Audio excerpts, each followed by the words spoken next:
In a stunning turn of events, just moments ago, an international scandal erupted that's bound to send shockwaves through the diplomatic community. During a heated session of the Kulu Wars People's Summit, Nikol Pashinyan, the Armenian Prime Minister, took a bold step by openly accusing Russia of meddling in Armenia's affairs. But that was just the beginning. What unfolded next defied expectations and left even seasoned diplomats speechless. Amidst the tense atmosphere, Vladimir Medinsky entered the room, his gaze piercing through the air like an arrow aimed at its target. With a calm demeanor, he spoke a line that would reverberate throughout the hall, silencing any dissent. This wasn't mere debate, it was an intellectual showdown where Pashinyan found himself outmatched and devoid of a solid response. As Medinsky stood at the podium, he did not present himself as an ambassador of Russia, but rather as a historian, reclaiming narratives long buried. Dressed in a tailored gray suit that hinted at the weight of history, he countered Pashinyan's claims with a chilling reminder: Armenia is not a laboratory for geopolitical experiments. His voice echoed through the cavernous hall, punctuated by a hushed stillness that swept over the crowd like an unseen tide. In that moment, leaders from various nations exchanged uneasy glances. Some scrolled through their phones, while others fixed their eyes on this unfolding drama, eagerly waiting for the next volley. Medinsky continued, each statement strategically crafted to peel away the layers of Pashinyan's argument. Do you remember the 20th century?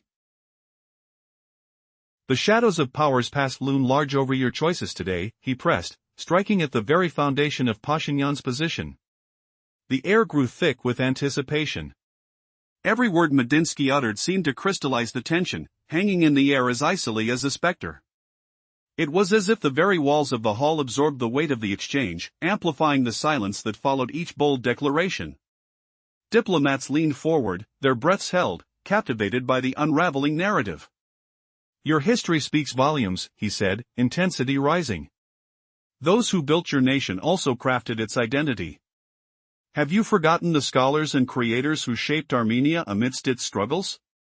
It became clear that this was more than a mere diplomatic engagement, it was a battle for truth and legacy, a duel played out in the realm of intellect.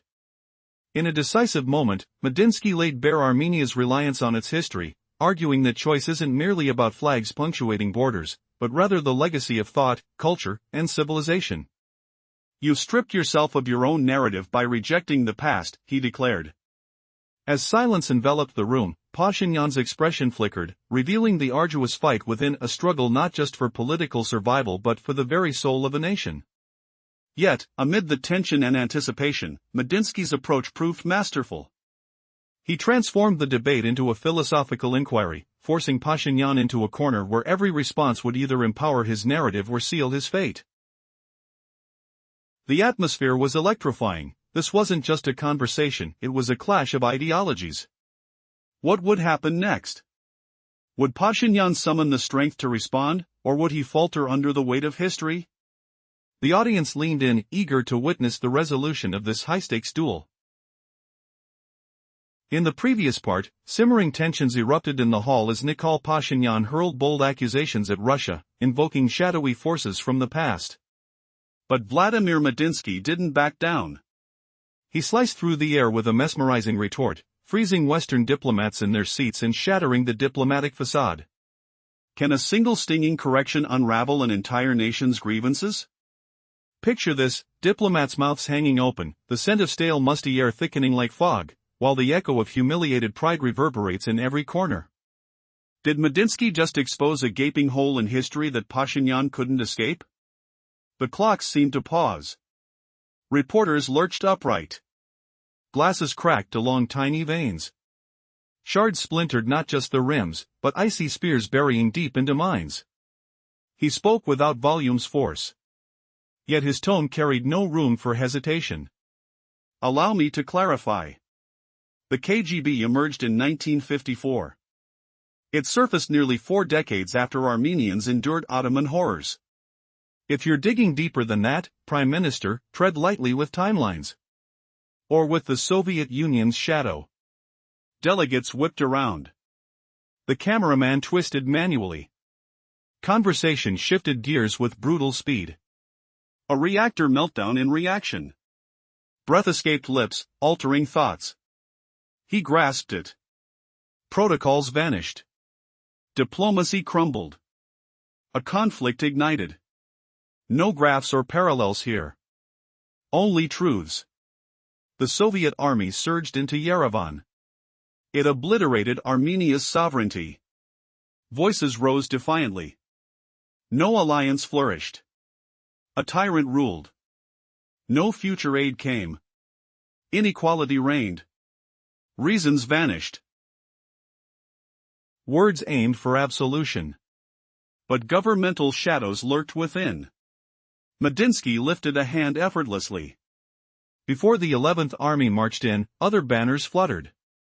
British outposts. Turkish garrisons. Speak candidly now. Would you have welcomed their permanence? Did you choose exile in Armenia? Did you opt for Istanbul or London's embrace? Clarity dawned starkly. The showdown ignited. Words supplanted mere talk. Cameras hummed relentlessly. Pain probed nerves with each turn. Did that piercing rebuttal just flip the script, leaving Pashinyan scrambling for cover? The tart sting of defeat mingled with the hall's dust-choked air, as fingers clenched papers like lifelines, and eyes darted wildly. Sweat beaded on brows, cool against the rising heat. Did historical labels just crumble beneath Medinsky's calm assault, forcing a prime minister to confront his own flimsy foundations? The audience held its breath, waiting for the next seismic tremor to crack open this volcanic exchange. In the last moment, the air thickened with tension as the Armenian Prime Minister, Nikol Pashinyan, faced off against Vladimir Medinsky. The reality of their bitter discourse had begun to dawn on everyone. With each exchange, it became clear that deeper wounds lay festering beneath the surface of a public facade. Medinsky's silence was palpable, as if he were crafting a weapon with his words. With a quiet intensity, he began to rattle off questions, aiming them like arrows into the heart of identity and history. Mr. Prime Minister, have you reflected on the legacy left by the Armenian Academy of Sciences or the State University? His voice carried the weight of history, almost echoing off the stony walls around them. Did you remember the moments in the vibrant Yerevan theater? Awkward silence slithered through the room, heavy with unspoken truths. Every eye was trained on Pashinyan, sensing the weight of his struggle. Who really built the schools, the minds that crafted the narratives, the educators who forged a bright future? Medinsky pressed. His calm demeanor masked an urgency to unveil the reality hidden beneath layers of political integration, deception, and despair. Pashinyan's brow furrowed deeply, knowing he was on the brink. How could he defend his narrative of progress without crumbling under the avalanche of history? His heart raced. Could he really stand against the chilling question of identity? But we lost our truth, he stammered, sensing the cracks forming in his resolve. What have we become? The silence swelled, not empty but charged. Each heartbeat a reminder of history's cruel calculus. Everyone in the hall held their breath. Is your voice merely a shout, or does it reflect the complexity of your people's legacy? From classrooms to monuments, architecture to literature, they are all echoes of identity, Medinsky continued, each word probing deeper into Pashinyan's defenses. While the cameras rolled, capturing every raw moment, the pressure intensified. The crowd, filled with diplomats and journalists, could feel the palpable tension thickening the air like fog. Would Pashinyan's reply forge his fate, or seal it? In the cavernous hall of the assembly, tension hung thick, like fog after a storm. Delegates shifted uneasily, their whispers fading under the weight of unspoken truths. Pashinyan's hands trembled slightly, his fingers tracing the edges of documents like a man grasping for vanishing anchors. What if every promise from the West was just a whisper in the wind? Could Armenia truly stand alone against shadows of the past? A sudden flashback engulfed him, a childhood memory in Yerevan. The musty scent of old books in his grandfather's library filled his nostrils, the rough texture of leather-bound covers under his small hands. The distant rumble of thunder outside, echoing like drums of freedom, while adults debated around a flickering candle flame. That warmth now felt distant, mocking his present cold resolve. In that pulsing moment, someone in the corner slumped into a chair, the creak of wood piercing the air. Several diplomats exchanged glances, not casual looks, but piercing stares like daggers drawn. Cameras whirred relentlessly, capturing not just faces, but unraveling nerves twitching under scrutiny. The silence deepened, pressing forward like an advancing tide. His hands moved again, clutching papers tightly, then slowly folding and unfolding them, as if seeking escape from the escalating debate. He sensed the peril. If he didn't seize control now, this exchange would morph into a record of his surrender. No ally would champion such defeat. An internal storm raged within him, battling doubt. Factories buzzed with life.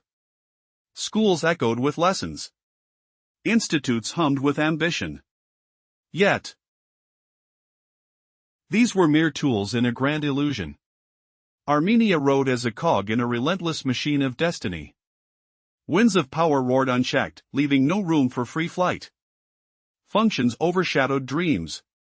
He chose words teetering on the brink of passion and calculation.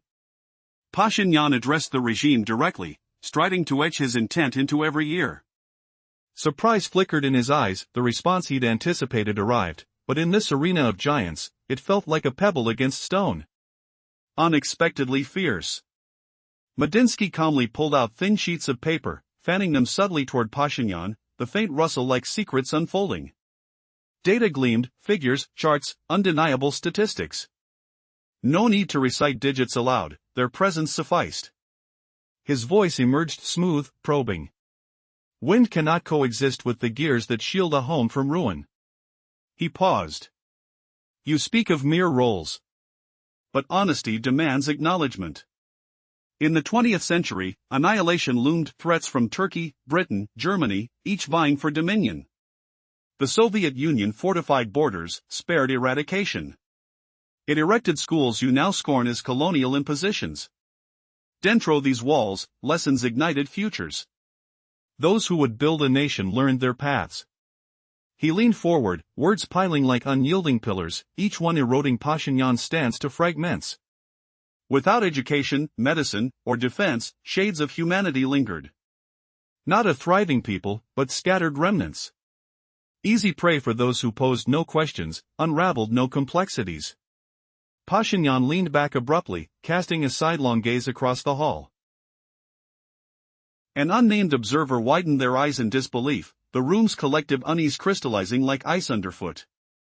Did the echo of betrayal betray their true allegiance? The humiliation deepened, Pashinyan's arguments crumbling under the weight of irrefutable legacies, a twist that shattered illusions of independence. What unseen forces whispered louder than proclaimed freedom? In the shadowy archives of international diplomacy, a heated exchange erupted at a summit in Kulu, Armenia. Vladimir Medinsky, representing Russia, faced off against Prime Minister Nikol Pashinyan in a clash that exposed deep historical wounds. Medinsky delivered cutting corrections and poignant reminders about shared legacies, while Pashinyan lashed out with accusations of oppression. A shocking twist revealed the fragility of historical truths, turning the conversation into a battle where words hid sharp undercurrents of emotion. But as the debate unfolded, unspoken pains emerged from the heart of a nation's story. Who could have predicted this would escalate into a duel over memory itself? What if the echoes of ancient empires still dictate today's alliances, humiliating leaders with forgotten calendars? As diplomats fidgeted in worn chairs, the air thick with the musty scent of old treaties, Pashinyan leaned in, his fingers tapping the table like a ticking bomb. Sweat beaded on his brow, stinging like betrayal. Mr. Medinsky, he said with a voice sharp as cracking ice, Armenia was never a lab for experiments. We endured decades of shadows, influences from Russia, be it KGB or MGB. They dictated our destiny. Gasps rippled through the room, camera shutters clicking like distant gunshots. His sharp arguments hung in the air, accusing Russia of smothering Armenia's spirit. Why would a simple timeline correction shatter decades of blame, leaving a prime minister scrambling? The chamber smelled of polished wood and stale coffee, tension palpable through the cool draft from cracked windows. Pashinyan paused. His hands clenching papers, the rough edges biting into his palms. Medinsky met his gaze, calm as a storm, revealing the KGB formed in 1954, 40 years after Ottoman tragedies. Delegates shifted uneasily, screens glowing faintly in the dim light. Mr. Prime Minister, think carefully about history. Or the Soviet era. Could such a factual twist obscure Armenia's narrative, forcing a re-evaluation? Will the USSR's brutal legacy ever fade, or does it humiliate leaders who twist timelines for advantage? Amid the hushed murmurs and faint scrape of chairs against stone floors, dust motes danced in beams of harsh light, carrying the odor of neglected books. Medinsky's voice rose steady, confronting the claims of Soviet invasion as a dictator's act. Before our forces, British outposts lingered, Turkish garrisons too. Did Armenians yearn for them? Seek salvation in Istanbul or London? The rhetorical sting landed, eyes widening like wounds reopening, catching Pashinyan off guard in this sudden duel of perspectives. Can stripping away illusions expose a nation's own culpability, turning a hero into a villain before our eyes? The room warmed acrid with whispered debates, fabrics rustling like secrets unfurling. Pashinyan hammered back, claiming deceit in integration, schools and education as mere facades. These were reconstructions, not gifts. Medinsky, unflinching against the tide, queried gently, "Do you recall the Armenian Academy of Sciences? State University? Theater shows? These threads weave our joint legacy." His words exposed a shift, Armenians who contributed to their own rise, not just overlords. Silence gripped the hall, thick as fog, voices fading into internal echoes. What monstrous admission awaits, where denying heritage means erasing one's soul? Cold drafts whispered through gaps, carrying scents of rain-soaked parchment. Pashinyan defended sovereignty, his voice trembling against sensory overload, nails digging into palms, heart pounding in the chest like a war drum. True independence means more than flags. It's books. Scientific feats. Architecture. Schools where kids thrived. Rejecting them denies your past. Shock waves reverberated, delegates buried faces in notes, the weight of revelation pressing like heavy air, hinting at cracks in Armenian resolve. Is pain the ultimate judge, or does it blind us to shared sacrifices? In the humming silence, electrical buzz from cameras competed with ragged breaths. Medinsky pushed further, sliding papers, data on remnants after the declared occupation. Specialists stayed. Architects. Teachers. Doctors. Industry endured. Culture flourishes. In 1991, Armenia's crack symbolized a new start, not just against Russia, but the entire USSR. His methodical voice dissected arguments, patient yet piercing, unveiling the unexpected lasting bonds. Eager minds debated silently, but deep shuddering revealed untold fear of this confrontation. Figures confirmed unity in excel of separation, a twist that upended views of nation-building. No deception, he asserted. Even post-occupation, vital pillars remained. Medinsky's approach wasn't mere rebuttal, it wielded facts like surgeon's tools, precise and unflinching. Yet his eyes held no malice. Only a reflective depth that forced introspection. Can a speech pierce the armor of denial, exposing hearts scarred by invisible battles? Soft echoes of footsteps filled pauses, scents of ink and aged leather lingering. Armed with academies, sports, armies, if occupation birthed alternatives, these words chilled to the core. Medinsky operated without defense, inflicting raw truth sans mercy. He invoked audiences in theaters, plots decipherable from his calm demeanor. Figures quantify, but do they grasp the agony? People harbor doubts in their core. Armies remember blood, silence no foe forgives. His delivery crested on rescue, shield like in war, or catalyst for reckoning. A sudden revelation, the USSR's story wasn't agony alone, but fragments of joy interwoven. He responded not in outburst, but deliberate cadence, each syllable a mirror. History entwines pain with triumphs, question in chains. Are you poised for the remainder? Undeterred, unaffected by provocations, he pressed on. Pashinyan clutched documents anew, seeking pathways amid darkening Yerevan night, not twilight peace, but impending storm. USSR lands held truths, yet not every claim factual. Temperatures held amid pre-storm unease, atmospheres charged post-explosion. Noise surged, spirits collective mounds. The second round loomed, thresholds crossed irrevocable. In the earlier clash, Medinsky methodically defended Russia's historical role, tackling debunked accusations and revealing Pashinyan's misconstrued timeline errors. The reality of remaining specialists, culture, and infrastructure post-1991 challenged Armenia's narrative. Exposing a complex legacy. Have you ever wondered if colonial remnants could humiliate a nation's identity by clinging to victimhood?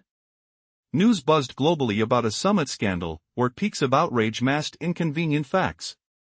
Delegation members fanned themselves against the stale, heated air, sweat pooling on collars like unresolved grievances.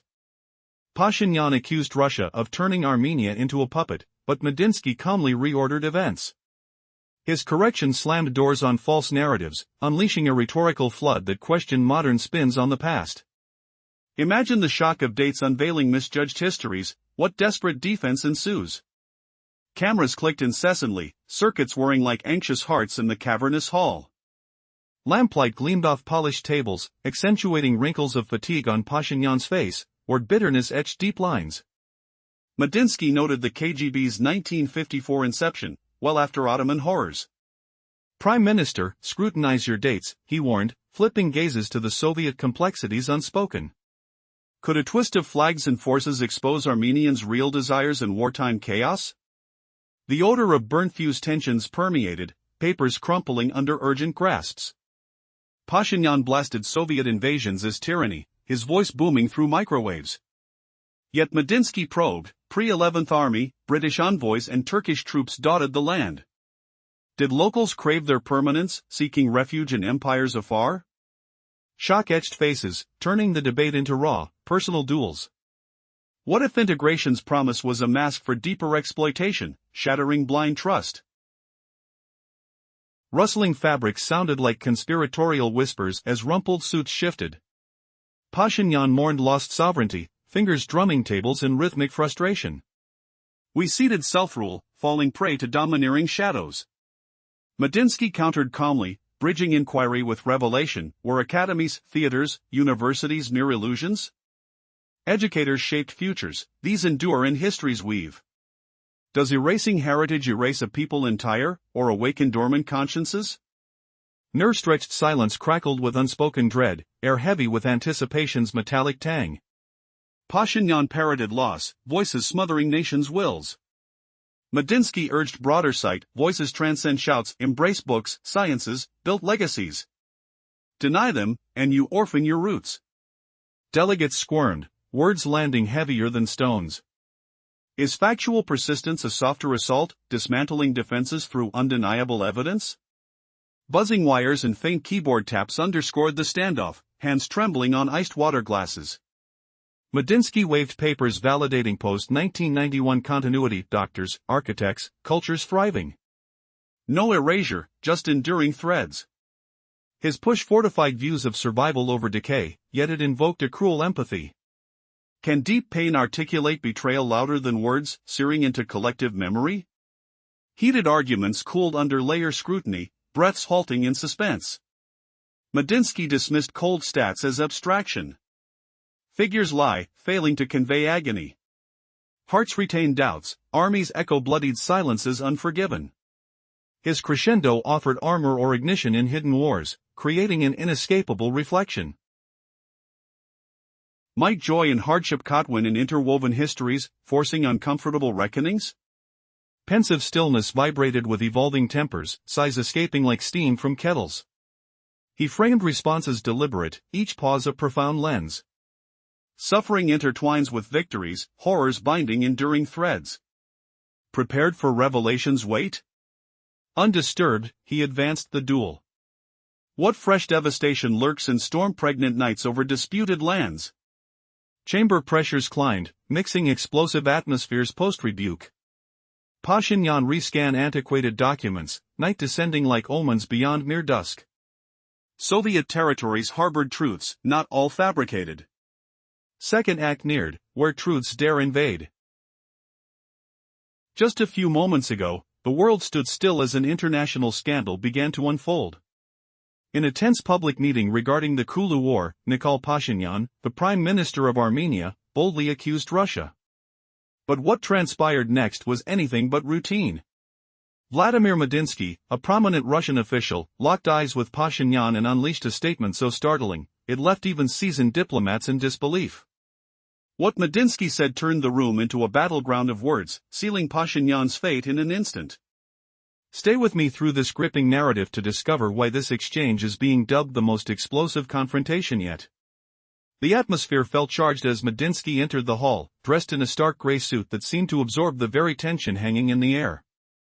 He walked slowly, each step echoing with unspoken power, his presence commanding attention without uttering a single word.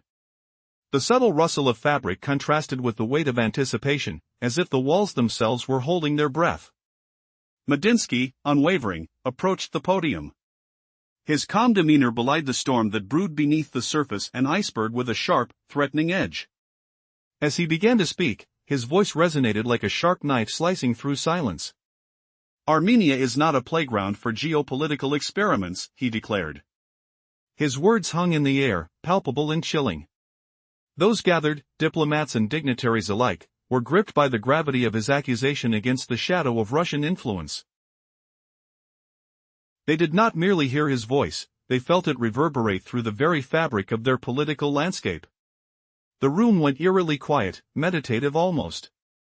Every ear strained to catch the next word, as the stakes escalated. Pashinyan's face, a mask of quiet determination, transformed as he fired back. His gesture was fierce. "What about the losses we endured?" he demanded, the tremor in his voice betraying his underlying fear. The tension crackled. Each man faced the other, not just as representatives of their countries but as adversaries locked in an intellectual duel for the ages. Medinsky leaned in slightly, his presence magnetic. "Let's speak plainly," he urged, "our history isn't merely a timeline but a tapestry woven with both blood and sacrifice." The delegates exchanged glances, the shifting air thick with the echoes of their partisanship. Medinsky pressed on, "You speak of autonomy, yet your current standing reflects not self-determination but a reliance on external alliances, flawed and fragmented." As the debate spiraled, Pashinyan countered, desperately reaching for a flicker of authority amidst the onslaught of Medinsky's unyielding rhetoric. "You do not define our narrative," he asserted, a mix of resilience and desperation flooding his tone. But Medinsky, relentless and cool, sliced through his defenses like a scalpel. "Your narrative is one of betrayal to the very roots that define you," he countered. "Are you prepared to disregard your very essence for temporary alliances?" How could this confrontation spiral further? Would Pashinyan find a way to reclaim his ground? Or was Medinsky's grip tightening around this dialogue, sealing Armenia's fate under the weight of undeniable truths? As the tension reached its threshold, one could almost hear the muted heartbeats in the audience, waiting for the next bombshell. Would they emerge from this meeting shaped by unity or division? The merging paths of history and politics had never felt so precarious. The end of this exchange was yet to unfold, illustrating that sometimes, the most powerful battles are waged not with swords and shields, but with piercing words. Summary: tensions rise as Nikol Pashinyan and Vladimir Medinsky engage in a heated exchange during a tense meeting. Pashinyan passionately defends Armenia's right to sovereignty, while Medinsky counters with a chilling reminder of historical betrayals and the harsh realities of power. Picture a dimly lit hall, the air thick with anticipation. Just moments ago, Pashinyan stood confidently addressing a gathered crowd, urging the world to remember Armenia's struggles. "In 1936, our nation was born anew," he declared, his voice echoing with pride. But today, he faces Medinsky, an embodiment of a potent past, whose mere presence summons unease. Medinsky, dressed in a tailored gray suit, strides forward. There's a calm determination in his posture that contrasts sharply with the vibrant emotions of his audience. As he steps closer, the room shifts, a palpable tension replacing the air. "You say you had no choice," he begins, his voice slicing through the silence like a sharp blade. "But your very history screams of the choices made, choices that were not yours but forced upon you." The audience leans in. Some journalists edge closer, eager to capture each charged moment. "What is occupation if not an acknowledgement of lost power?" he presses, his words lingering ominously. A faint murmur ripples through the room as he forces Pashinyan to confront a history rife with contradiction and pain. "Did you not surrender when the gunfire erupted?" Did you not watch as others wielded power over you? Statements become more than just words, they transform into allegations that resonate with an unspoken truth. Pressure mounts, every eye glued to Pashinyan, who grapples with the intensity of the moment. The sound of papers rustling creates a chorus of anxiety as Medinsky lays out historical truths, no bloodshed over ink, yet the price of silence is steep. We lived in fear. Pashinyan retorts, defending his people's right to exist beyond the shadows of their forebears, beyond the heavy burden of expectation. All choices come with consequences, and yet we chose to fight. As he speaks, the walls of the hall seem to close in, the lights dimmer, creating an almost claustrophobic sensation. There's an echo of a past entwined with struggle, a struggle that unfolds into the present and questions surface. Did the great city of Yerevan rise from its own hands, or was it merely formed from the ashes of others' ambitions? The fervor of debate envelopes the room, and as silence descends like a thick fog, it dawns on the attendees that this clash isn't merely political, it's deeply personal. With uncertainty lingering in the air, the crowd anticipates the next revelation. The stakes have never been higher. How will this dialogue reshape their futures? As history dances on the precipice of confrontation, the question remains, will they emerge from this exchange as victors or victims? The weight of the past continues to press heavily on their shoulders as the night unfolds. And then, like the flicker of a flame, Medinsky leans closer, his next words poised to ignite a truth long buried in the echoes of time. In the heart of Yerevan, where history's echoes still linger in the ancient stones, a question hangs heavy in the air. Was this city forged by its own people's hands, or merely sheltered beneath borrowed shadows? The answer lurked in the tension, ready to erupt in the next clash. Now, imagine the room pulsing with unspoken fury, the air thick with the scent of aged wood and fresh sweat, where every breath feels like a weight on the chest. Why did Armenia crumble into chaos after severing those Soviet ties, turning vibrant streets into ghostly ruins? Medinsky stood firm, his face an unyielding mask, eyes piercing like a storm's edge slicing through fog. Words weren't just spoken, they were weapons, each one carving deep into the soul. You claim the Union forced us, he said, voice steady amid the crackling tension. But look at the aftermath. The tumble of excuses filled the space, voices clashing like thunder on cracked pavement. Ground staff scurried, fingers drumming on tablets, the metallic tap-tap-tap a frantic heartbeat. Tempers flared as old wounds ripped open.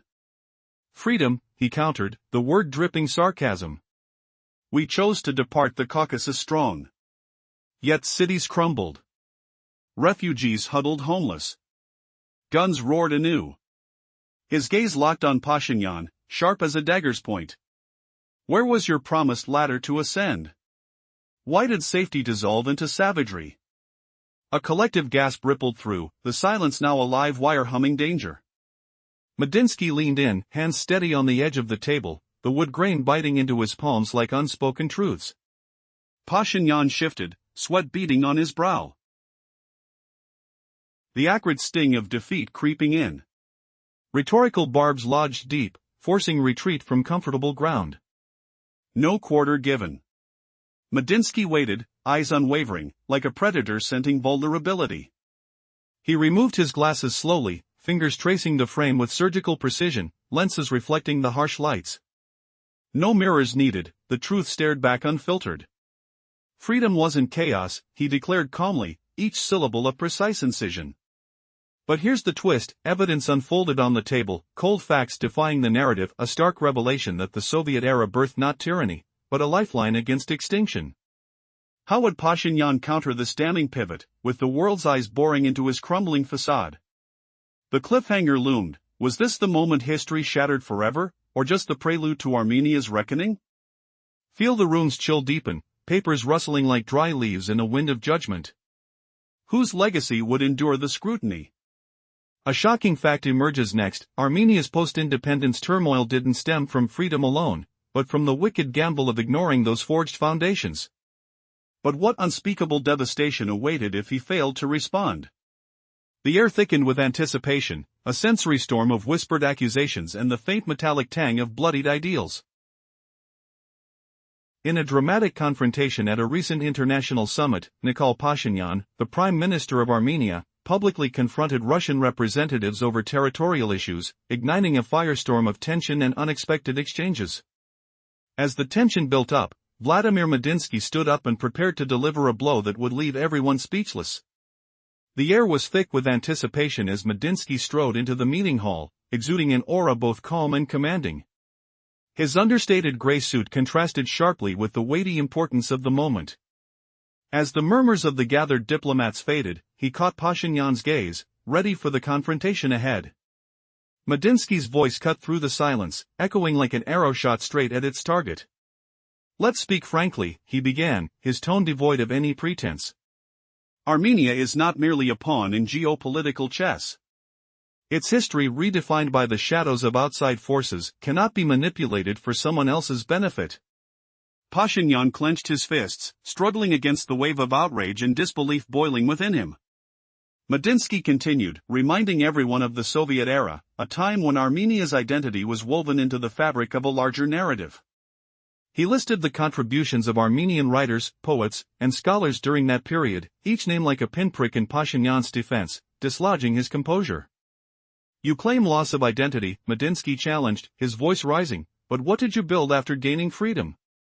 Have you forgotten the tools of governance?"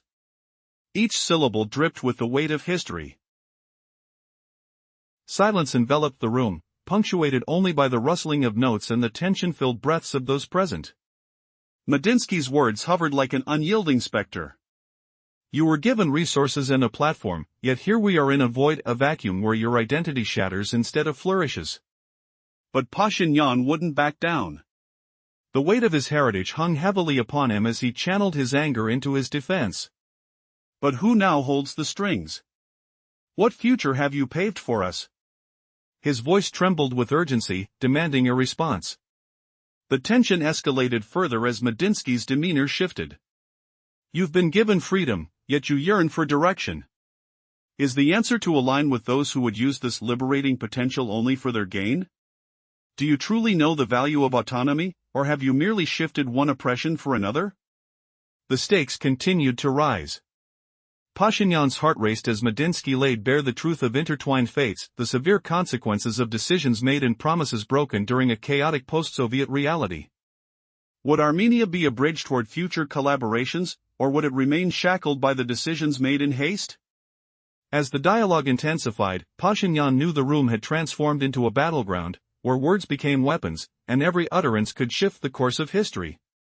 The audience was captivated, anticipating the next clash. But just then, Medinsky pulled out a list, a meticulous compilation revealing names of influential Armenians lost to history. "If this is a loss of identity," he said, his voice resonating with power, "what then has saved her?"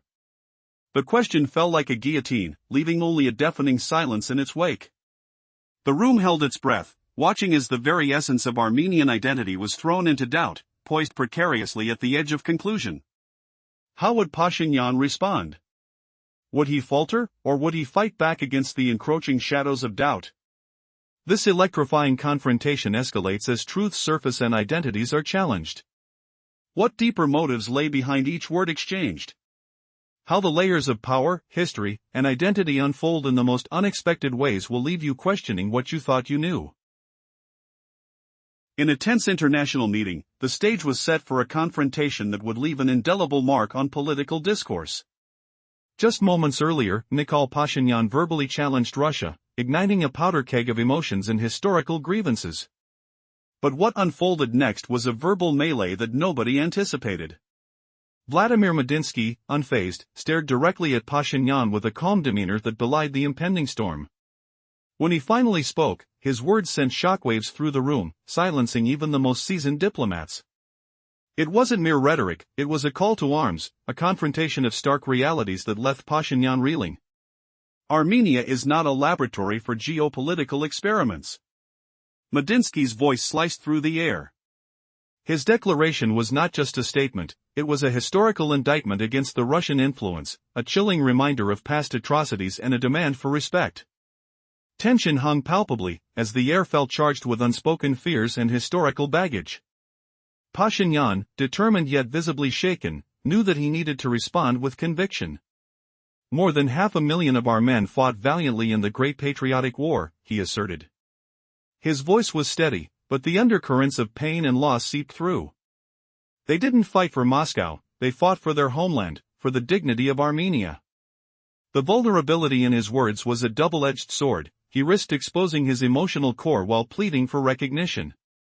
The room fell into an electric stillness, the kind where every breath felt monumental.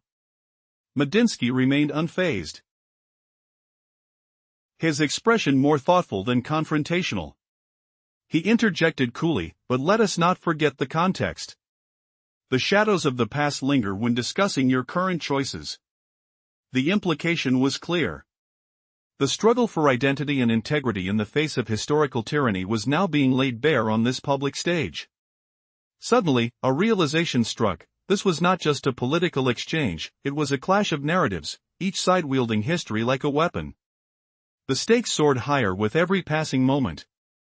Would Pashinyan concede, or would he emerge as a symbol of a new Armenia, unyielding in the face of fear? As the dialogue continued, each new point threatened to spiral into chaos or clarity. The world was watching, and history was being rewritten with every word. What was at play here transcended politics, it was the soul of a nation fighting to reclaim its story. Thus, the debate morphed into something much larger, an emblem of resilience against the backdrop of oppression. It was about more than just words, it was about the power of voice, memory, and identity reclaiming space in the annals of history. What conclusion would this monumental engagement reach? Would it lead to a newfound respect, or would it descend into further conflict? Only time would tell. The world awaited the next chapter. In a world filled with tension and hidden agendas, an international controversy was brewing behind closed doors. Just moments ago, at a summit aimed at addressing the ongoing Kulu War, Nikol Pashinyan, the Prime Minister of Armenia, publicly accused Russia of meddling in their affairs. Unbeknownst to him, the response from Vladimir Medinsky would reverberate through the halls of diplomacy like a thunderclap. As Medinsky stepped into the room, he didn't need to announce himself. His presence commanded attention, his tailored gray suit and pressed white shirt giving him an air of authority. The other delegates sensed the weight of what was about to unfold, voices hushed, and all eyes fixated on the two leaders. The air was thick with anticipation. Armenia is not a laboratory for geopolitical experiments, Medinsky's voice sliced through the air. His words held a cold precision, reminiscent of a blade drawn in a duel. Pashinyan appeared taken aback. The tension escalated, emotions crackled, and in an instant, the tone shifted from diplomatic courtesy to an all-out verbal battle. "We remember the shadows of history," he acknowledged, a glimmer of defiance in his eyes. "But what are the lessons we have learned? Have we truly gained our freedom, or merely exchanged one form of control for another?" His voice quaked with the weight of sorrowful truth, casting a shadow over the assembly. Medinsky pressed on, his demeanor unyielding. "You speak of heroism, yet fail to see the full picture. Our past is filled with legacy, but also with bloodshed and chaos," he said, punctuating his words with an accusatory finger. The crackling energy in the room became palpable, every delegate acutely aware of the significance of this clash. And then came the unexpected twist. Medinsky revealed data that contradicted Pashinyan's narrative: statistics of development, education, and resilience. Education shattered? "We built schools. We gave voices to the generations," he declared, his voice resonating with passion. It was a powerful move, one that turned the tide of conversation. Silence fell heavily, each person in the room grappling with the implications. Would Pashinyan concede the ground? Or could he strike back with a counter that would reverberate through history? Remembering the dilapidated facade of unfulfilled promises, Medinsky remained stoic, invoking the specter of a divided Armenia. But are we not here to forge a new path? To embrace unity rather than division?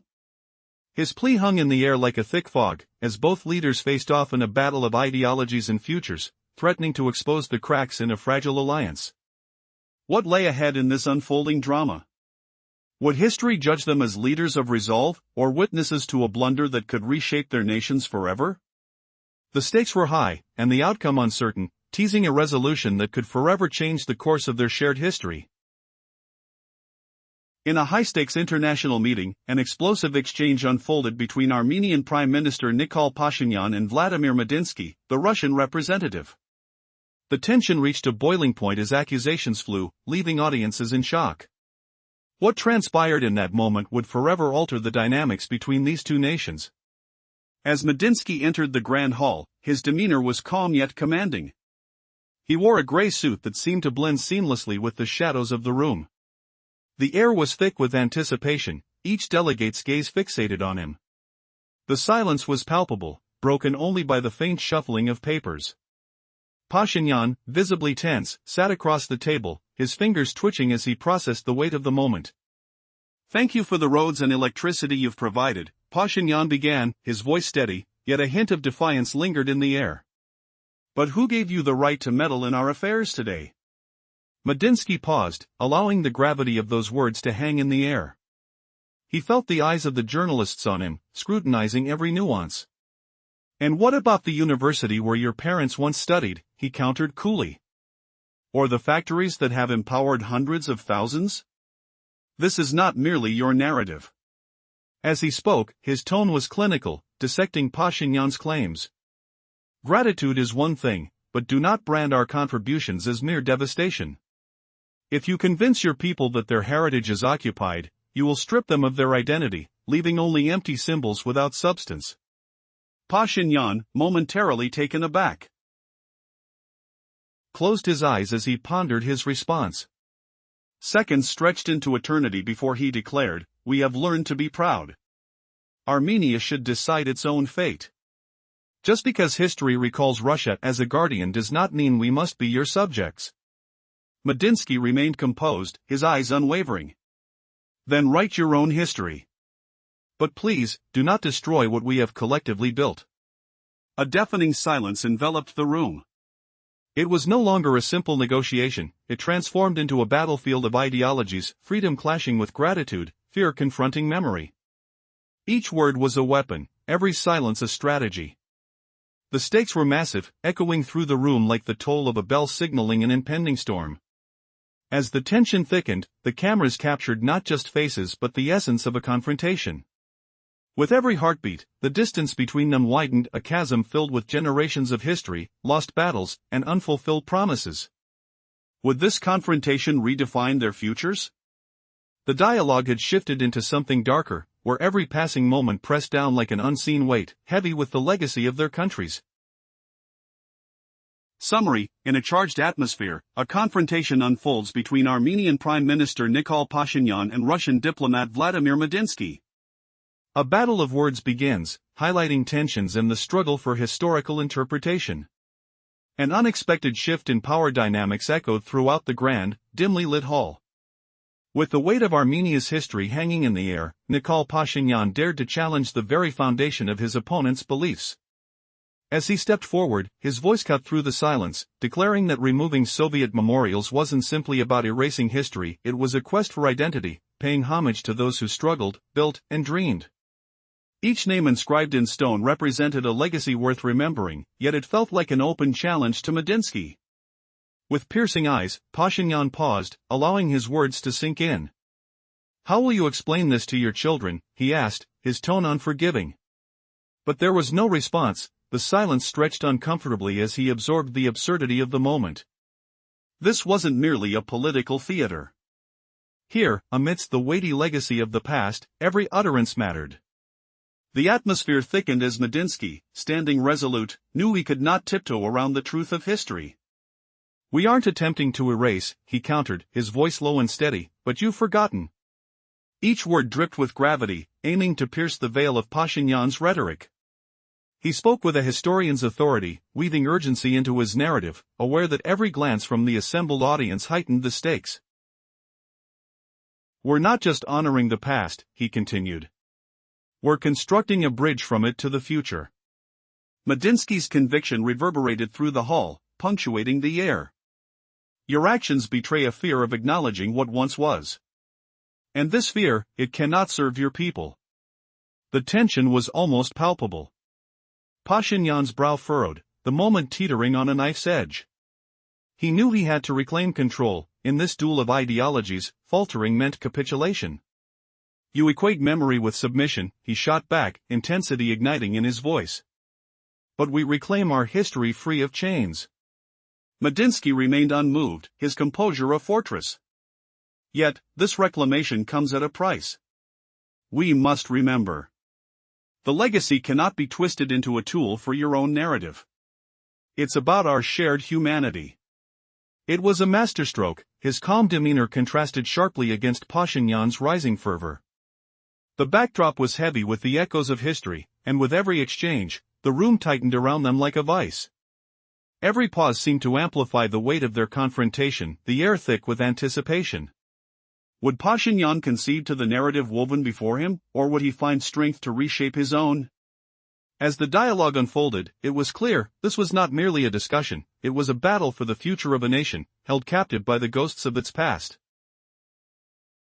In the previous clash, Pashinyan hurled accusations at Russia, branding it a controlling shadow, but Medinsky struck back with a timeline twist, exposing inaccuracies and turning the tables on Armenia's history. Now, silence hung heavy in the hall like a thick fog choking the air, carrying the sharp scent of tension.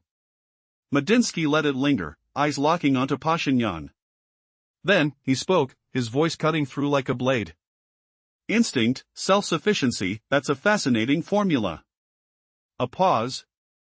You're terrified of something, Prime Minister, but it's not Russia. It's freedom itself.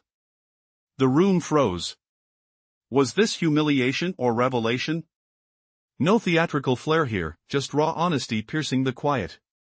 Let's face facts. Europe's thrived on Russian resources for decades, gas flowing through pipelines, coal powering factories, titanium forging aerospace, nickel fueling batteries, neon lighting screens. The whole system depended on us, Mr. Pashinyan. No Russia? You shatter empires. You cripple economies.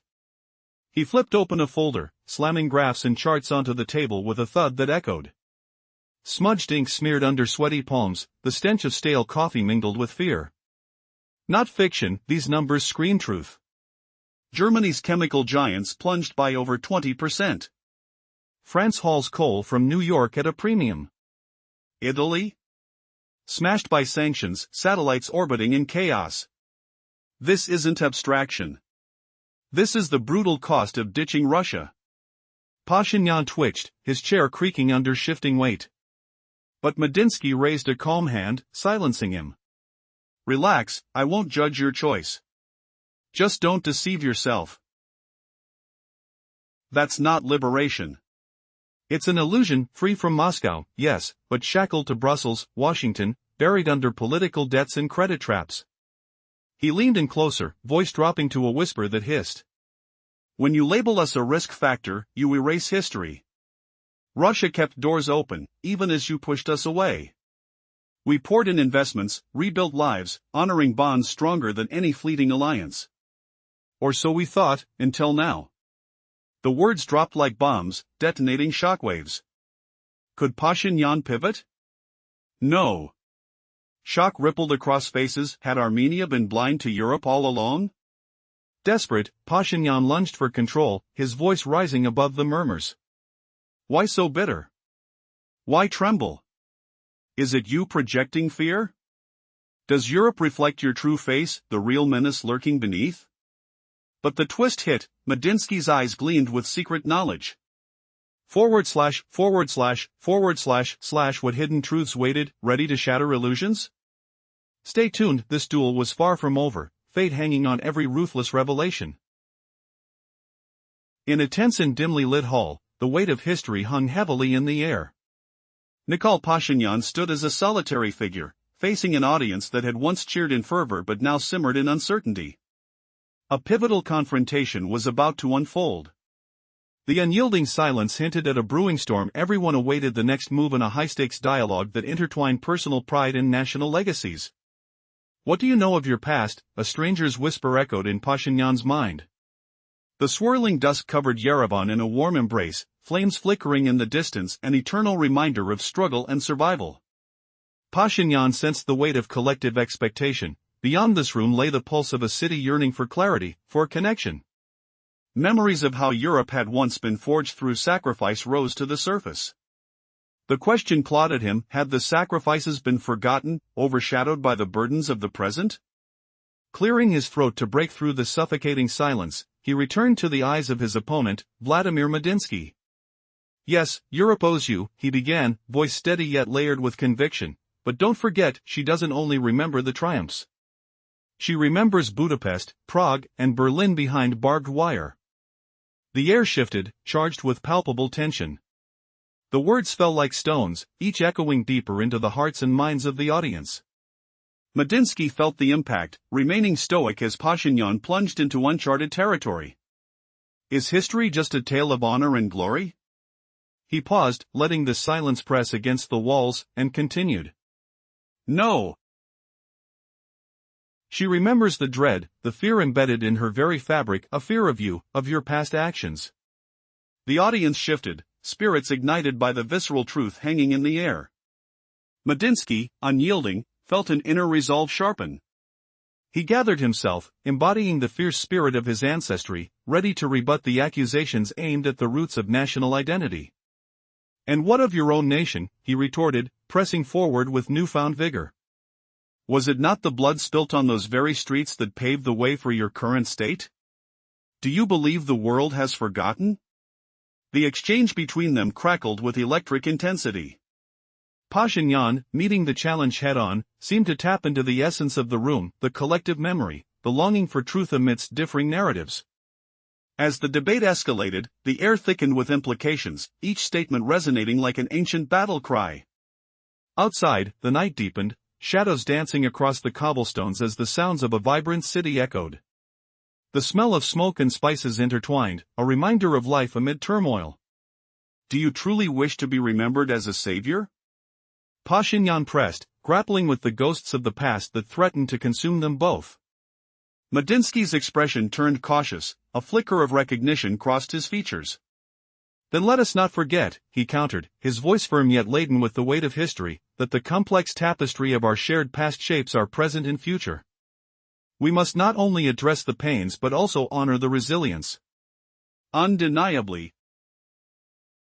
This was more than a mere discussion, it morphed into a heartbreaking but vital reckoning.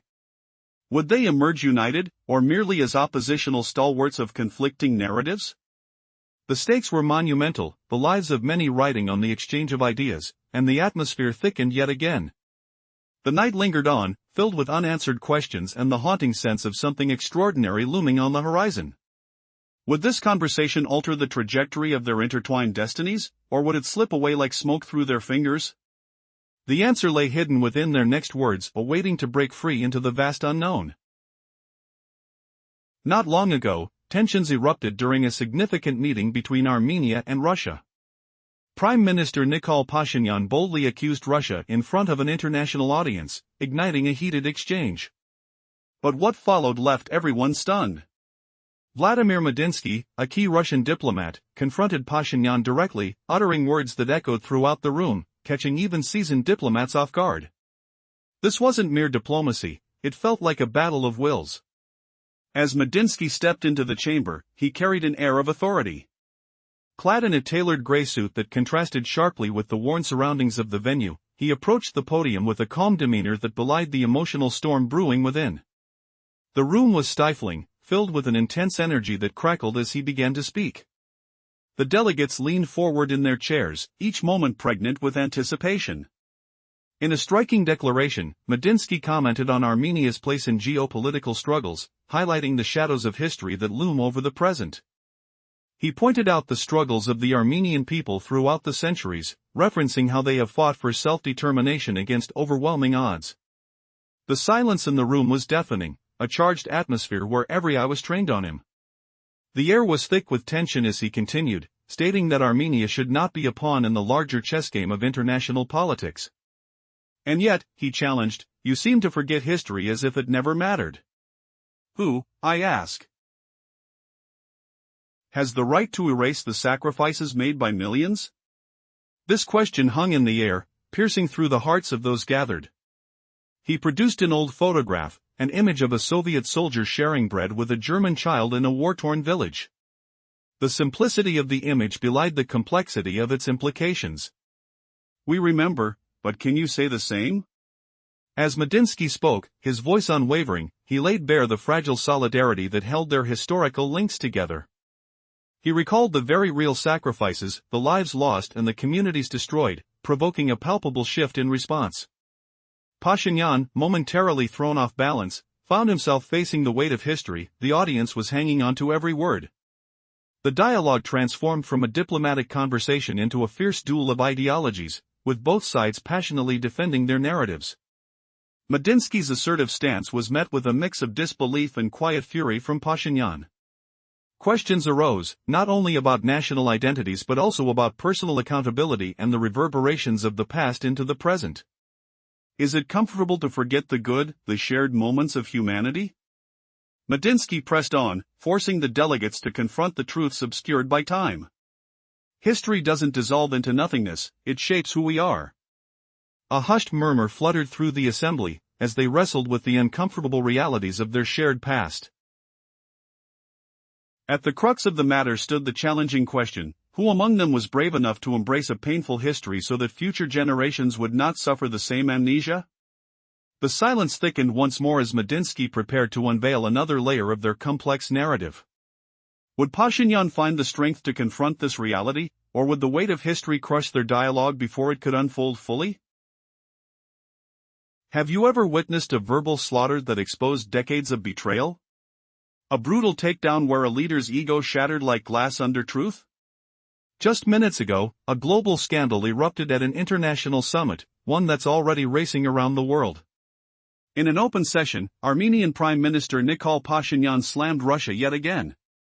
But the real storm followed, unseen in official reports. Vladimir Medinsky locked eyes with Pashinyan, unleashing a retort that floored even Western diplomats. Not a jab, but a public massacre. Words that left Pashinyan no escape. Picture this cavernous hall, a relic of forgotten archives, dust motes swirling like silent witnesses in stale, musty air.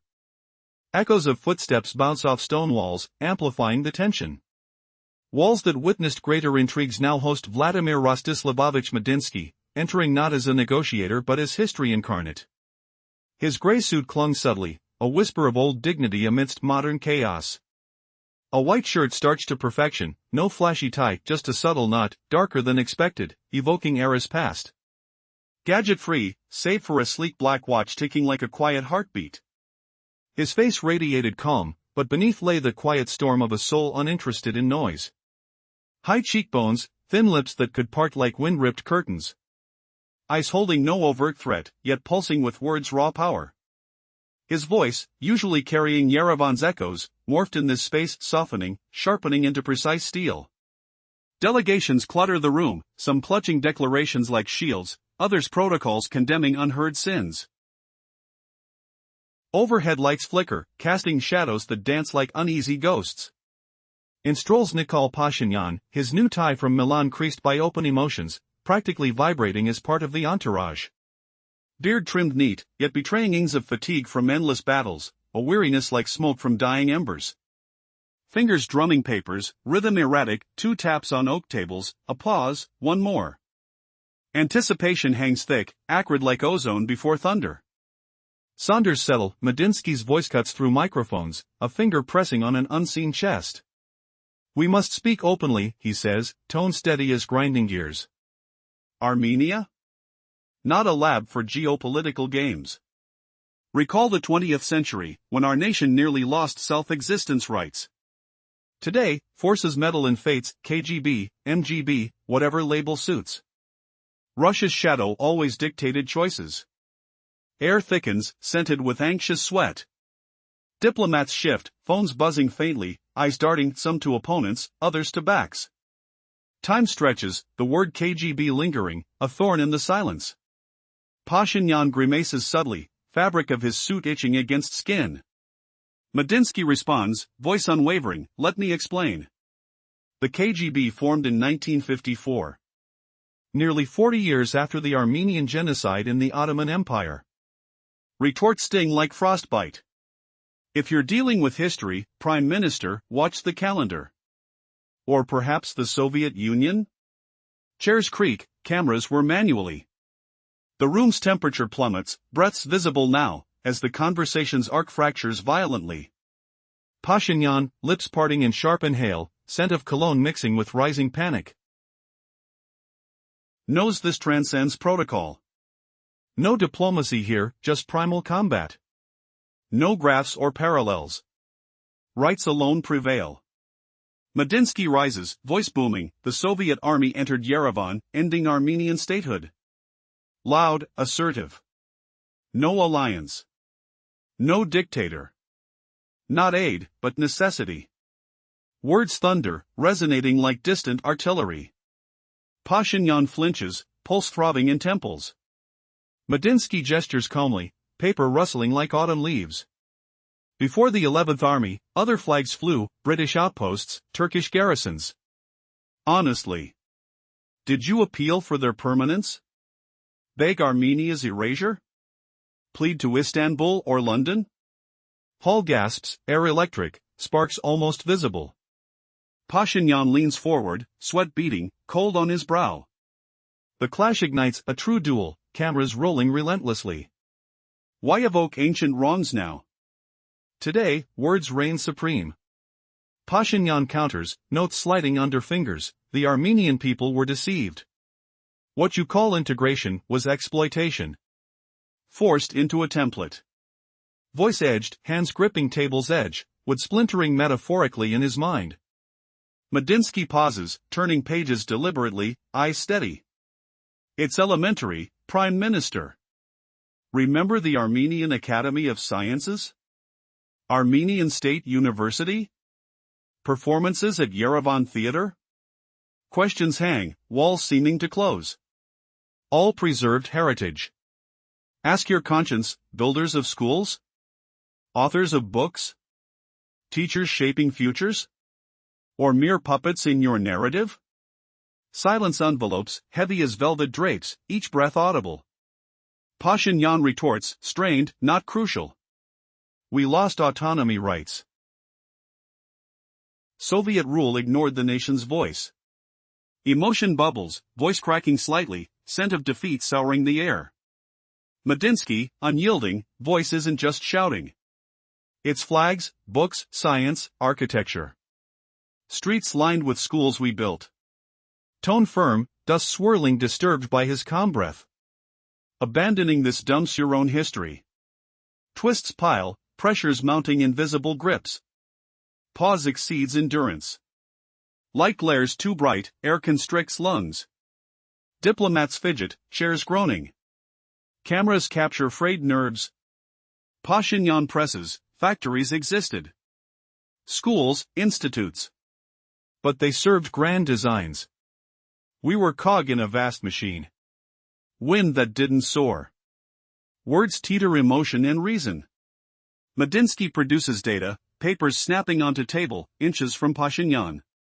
Numbers unvoiced, but implied strength. Wind doesn't fit mechanisms protecting homes. In the 20th century, destruction loomed Turkey, Britain, Germany eyeing interests. Soviets established borders. Granted survival. Built schools raising patriots. Voice builds, each phrase a stonewall, pressure crushing. Pashinyan dwindles, rhetoric faltering, a nation without schools, medicine, army? Merely targets for those feasting without effort. Exhaustion seeps, hands trembling on papers. Now, advancing the saga. Have you seen the crimson stains of colossal ruin? And dread reliving it? Medinsky silences. Words piercing, mainly, Russia recalls. Room freezes, echoes fading. Hence, labeling you renegades. We're a mirror you avert. Because reflection shows your primitive self. Before civilization. Before strength. Before forgetting solitude. Pashinyan senses the duel intensifies. Truth-tellers prevail, yet the battle rages. Second round looms, final volley. What if bigness equals obsolescence? Microphones mute carefully, emotions risked viral flames. Table drama morphs into raw psychological war, aging pasts clashing. Pashinyan challenges, Europe forgets. West ungrateful. Your isolation? Sanctions, restrictions, fleeing firms. Development dictates you're alone. Gaze dives into machinery's void. Medinsky sips water deliberately, glass clinking softly. Time allies with him. Responses forthcoming, sharp as razors. How deep does betrayal scar a nation's soul? Will mirrors force unblinking truth? Or will isolation consume empires? The dual peaks, words as weapons, histories clashing in this dust-laden hall. What unflinching revelation awaits next? The air hung heavy in that cavernous hall, thick with the scent of polished wood and whispered echoes of forgotten archives. Eyes darted like silent bullets, fixing on two figures locked in this unyielding standoff. No guns blazed, yet words sliced deeper than blades. What verdict awaits a nation teetering on the brink? Medinsky leaned forward, his gaze piercing like frost on steel. Pashinyan clutched his papers tighter, fingers numb against the cool tabletop. Did you truly challenge us for sovereignty? He pressed, voice a low rumble. Where's the honor in discarding history? You hoard traditions like relics, yet the real strength lies in bravery. Courage that welcomes scrutiny. That nurtures intellect. He paused, letting the echo resonate. Respect isn't commanded, it's earned through liberation. If Armenia craves greatness, start small. Grant others their voice. Words flowed serene, almost mystical, untouched by the room's tension. Pashinyan shifted, his suit jacket brushing audibly against the chair. He murmured softly at first. You preach freedom as a gift. What aid have you offered? But freedom erupts from within. It's forged in resistance. With you, fear creeps in. Medinsky countered swiftly, his tone unshaken. You're not trembling from our might. You're afraid of our indifference. Of our core resolve. He locked eyes, unflinching, reserved _52. Suddenly, a flashback flickered, crisp autumn leaves crunching underfoot in Soviet-era Yerevan, the earthy aroma of damp soil mingling with chalk dust from rundown schools, children's laughter echoing as books opened, unveiling knowledge that built legacies. Medinsky's lips curved faintly. You demand we retreat, yet we've never shackled anyone. Russia charted its path without contracts. We surged ahead. This isn't our dictate, it's yours. The fear grips your side. Why hesitate before true progress? Our nation blossoms where others wither. But here it stands? No city crumbles, no empire ashes scatter. Yet the spirit endures. We don't insist on restitution, he added quietly, voice carrying the weight of unspoken storms. Just a plea for Armenia to cherish what remains intact. With that, the hall seemed to exhale collective breath, eyes widening as the end loomed, unspoken truths swirling like dust in unread tomes. Just moments ago, Pashinyan had murmured that Armenia sought no return to the past, especially not if it meant clinging to ruins of its own making. His words hung heavy, drawing the room toward an inevitable close, where weary delegates slumped and eyes burned with unspoken fatigue, the endgame drawing near like a shadow. But what if one final twist could shatter the fragile peace? Imagine a silence so thick it chokes the air. Could a single unspoken regret unravel everything? The chamber clung to its last fragile thread. No one shattered the tension outright, not from lack of fire in their hearts. It simmered beneath, like embers under ash. The great chandelier above swayed faintly, its crystals tinkling softly, as if whispering warnings to the shadows below. Fear gripped the moment, not wild chaos, but the dread of truths too raw to flee. Why did his footsteps echo louder than thunder in that hush? The rain outside pattered against the windows, cool droplets streaking like tears on glass, mirroring the weight on every shoulder. He hadn't crumbled. Not in the haze of grand political schemes, nor in the grip of raw fury. No frantic escape. No boiling rage. No desperate barriers thrown up. Yet inside, something fractured. A quiet storm brewed, unseen but felt like wires snapping in the dim light, sparks fading into darkness. The hall held its breath, uneven, ragged inhales filling the space. He seized that void, not to devour it whole. No, he savored its edge, letting it sharpen his resolve. His final words didn't ring with apology's sting, they draped gently,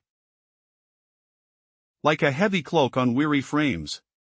More profound than any blade's cut. That unyielding steel in his gaze, it halted breaths mid-flow. Nearly 3 minutes ticked by in frozen time, the clock's soft tick the only intruder, hearts pounding like distant drums. What hidden fire would ignite next, as the room teetered on the brink of total unraveling? In the shadow of a diplomatic storm, Vladimir Medinsky challenged Armenia's prime minister over historical grievances, twisting facts into a fierce rebuttal that exposed buried truths. Could the wounds of the past ever heal, or would they ignite an irreversible rupture? The air hung thick with unspoken tension, like dust stirred by a sudden breeze. Echoes of footsteps bounced off the cavernous walls, each tile underfoot a reminder of alliances forged in secret. What if the so-called isolation was actually a shield, forged in the fires of solitude?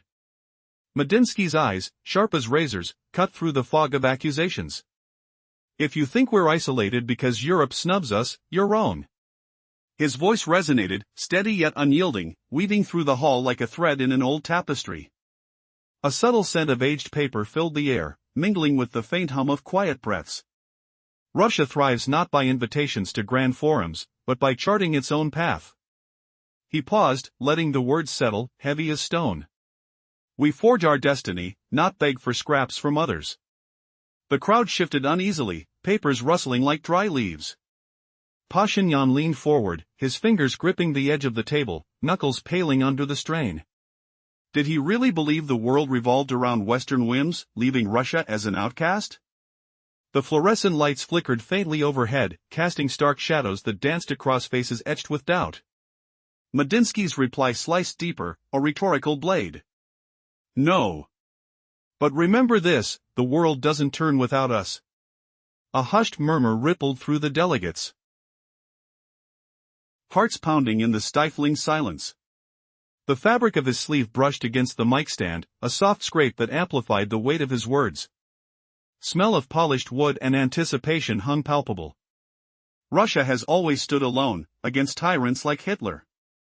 We emerged victorious. His paws stretched, taut as a bowstring. Not through coalitions, but sheer resolve. In that charged pause, Pashinyan felt the earth shift beneath him. What twisted game was this, humiliations disguised as history? Delving further into Medinsky's unflinching response, he dismantled the myths of weakness, painting Russia's solitude as unbreakable strength. How could one man's words dismantle an empire of envy? The hall's atmosphere thickened, heavy with the scent of sweat and stale coffee. Medinsky continued, his tone laced with quiet fury. We've endured isolation before, and grown stronger. The creak of chairs under shifting weight punctuated his speech. Did Europe stand on pillars built by Russian sacrifices, only to scorn them now? You forget, Prime Minister, he pressed, the words reverberating. Our solitude isn't a chain, it's our armor. A faint ring of a phone echoed distantly, a jarring note in the symphony of silence. Pashinyan shifted, his breath quickening, as if grappling with an invisible force. Twists of doubt coiled in his mind. Was Medinsky rewriting history, or unveiling it? Medinsky's gaze locked on him, unblinking, the air crackling with electricity.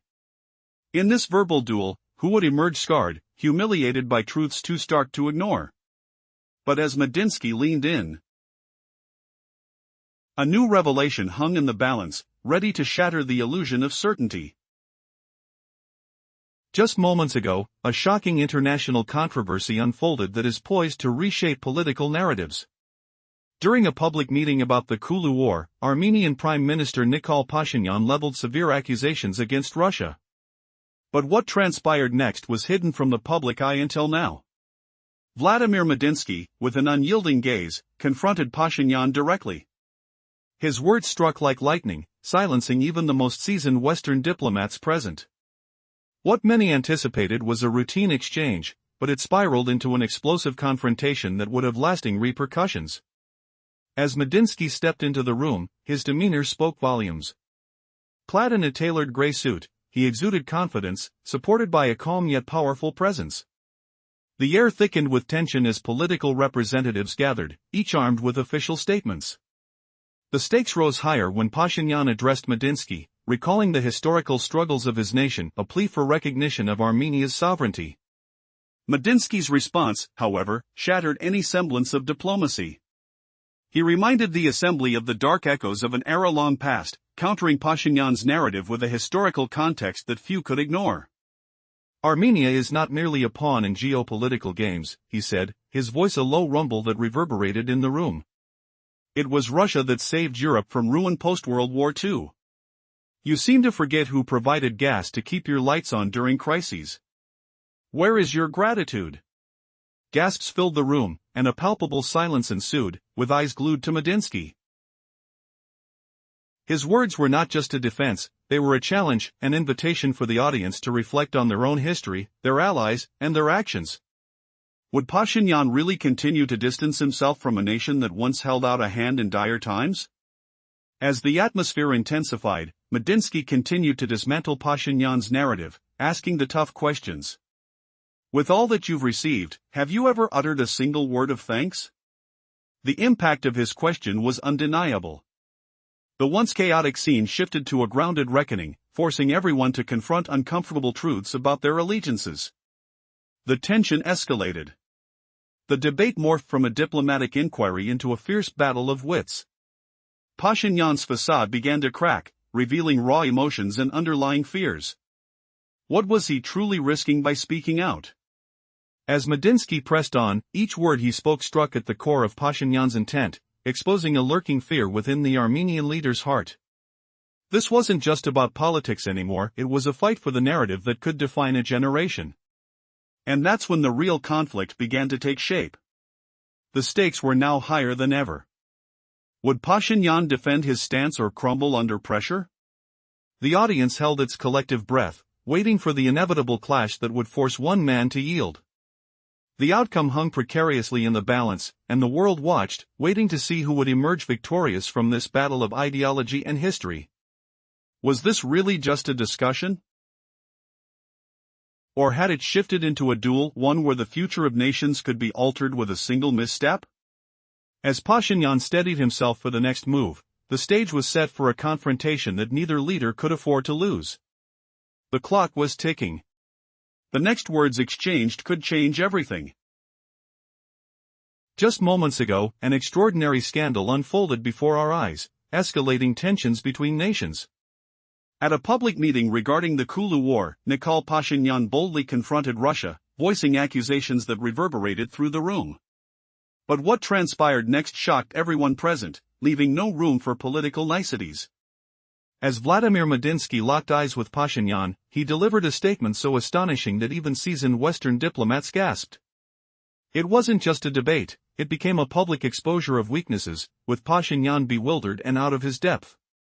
The room, filled with representatives from various nations, became charged with anticipation. Medinsky, an authoritative presence in his tailored gray suit, moved forward with calm intensity. His demeanor was collected, yet a storm brewed beneath the surface. The air was thick with tension, the spectators felt every heartbeat as each man prepared to defend their honor. Pashinyan's response began with a heavy pause, the tension palpable. Armenia is not a laboratory for geopolitical experiments, he declared, referencing the dark history that hung over their discussion. He spoke of betrayals, of alliances broken, as the audience listened intently, some checking phones while others exchanged glances. Medinsky countered with a controlled ferocity, highlighting the historical injustices faced by Armenia. Let's not forget the Soviet Army's presence during critical times, he asserted, his voice strong yet measured. Each word intensified the atmosphere, setting the stage for an unprecedented clash. Then silence enveloped the room as Medinsky unleashed a rhetorical barrage. Did you wish for foreign powers to intervene instead of standing shoulder to shoulder with your allies? He challenged. The room held its breath, realizing they were witnessing more than a debate, it was a duel of convictions. As the confrontation unfolded, the shift in dynamics became strikingly clear. Who truly held the moral high ground? Would history repeat itself, or was this the moment Pashinyan rose to reclaim respect? The ongoing exchanges sparked a gripping internal struggle within both leaders, a fierce battle not just of nations, but of identities. The stakes escalated with each word, and the audience felt the weight of their shared past. After all, in a world that seems divided, was there a chance for unity left? In the dying light of day, with shadows creeping in, anticipation reached a fever pitch. The narrative took unexpected turns, forcing everyone to reconsider their positions. And as the lights dimmed, it became apparent, this clash was merely the prologue to a deeper reckoning. What happens next as these two leaders confront their legacies and the future of their nations will leave you breathless. Just minutes ago, an international scandal erupted that the world is still chasing. In an open meeting at the Kula War People's Summit, Nikol Pashinyan publicly accused Russia again. But what unfolded off-camera shocked everyone, including Western diplomats, who were left reeling. Vladimir Medinsky stared Pashinyan straight in the eye and delivered words that crippled the prime minister's stance, public humiliation disguised as logic. Listen closely to unveil why this clash is dubbed the worst public duel ever. Who do you side with in this verbal spar? Pashinyan or Medinsky? Let's dive in. Vladimir Medinsky entered the hall, a dusty archive room where echoes of forgotten accords lingered. His steps echoed softly, measured yet deliberate, as if summoning ghosts from the past. His gray suit hugged his frame like a second skin, paired with a crisp white shirt and a subdued tie, evoking vintage elegance without flair. No flashy gadgets adorned him, just slim black glasses framing introspective eyes. His face radiated calm, but beneath it simmered a soul's quiet storm, unbothered by chaos. High cheekbones and thin lips hinted at unspoken depths, movable as petals in a breeze. No overt threat flickered in his gaze, yet it pulsed with unspoken authority, the kind born of words, not force. A faint scent of aged paper mingled with polished wood, creating an air thick with anticipation. Who knew a single phrase could shatter diplomatic armor? Imagine glass cracking under pressure, irreversible and sharp. Yerevan's accent lingered in Medinsky's voice, shifting subtly as he approached the podium, transforming into a quieter, more deliberate tone. The cavernous hall, with its arched ceiling, buzzed with delegations gathered in fragile hope for resolution. Some clutched declarations, others stamped documents, protocols that decreed certain topics off limits. The atmosphere hummed with unspoken tensions, a faint metallic taste of sweat and ink hanging in the air. Then, Nikol Pashinyan arrived, his new tie from Givenchy worn visibly, emotions draping him like a cloak that threatened to unravel. His neatly trimmed beard masked fatigue from endless rallies, wrinkled brow revealing the weight of global machinations, fingers tapping papers in a rhythmic drum, 2 beats on the table, a pause, 1 more. Uncertainty gnawed at him, he dreaded this response yet clung to denial. Mr. Medinsky, he began, voice slicing the microphone like an accusing finger pressing against a chest, demanding honesty. Armenia refuses to be a playground for geopolitical games. We recall the 20th century's struggles, when our nation fought for autonomy. Today, external powers, KGB, MGB, whatever name, have shadowed our choices, dictating our path. The pause stretched, heavy as unspoken accusations. Delegations fidgeted, pockets buzzing with silent notifications, eyes darting to phones, opponents, walls. Time warped, stripping away facades. Pashinyan's words reverberated, raw and piercing, a shard of ice in boiling tension. Journalists leaned forward, screens glowing in dimly lit rooms. Glass panes seemed to fracture without sound, thoughts colliding invisibly. Why build a house on shifting sands when storms brew on the horizon? This clever twist flips the script on historical blame. Medinsky leaned in imperceptibly, voice steady, unwavering as bedrock. Let me clarify. The KGB formed in 1954, nearly 40 years after the Armenian genocide in the Ottoman Empire. If you're citing timelines, Prime Minister, tread carefully with history or the Soviet era. His delivery wasn't booming, but it brooked no argument, slicing through the air like a well-honed blade. Delegates stirred, cameras whirring manually in rapid shifts. The room's temperature dipped, a chill seeping from windows, mingling with the scent of heated discussions. He knew then this was no mere summit, it morphed into combat, unscripted and brutal. No parallel paths, no calls for calm. Only truth versus evasion. Pashinyan escalated, voice rising. The Soviet army invaded Yerevan, crushing Armenia's sovereignty. No alliance, just dictatorship. No equality, domination under the pretext of aid. Medinsky raised a hand easily, countering with precision. Before the Soviet 11th Army arrived, other flags flew: British outposts, Turkish garrisons. Did you rally for their permanence? Plead in Istanbul or London for Armenia's liberation? Now the verbal cage locked shut, duel commenced. Cameras rolled, capturing the unsaid.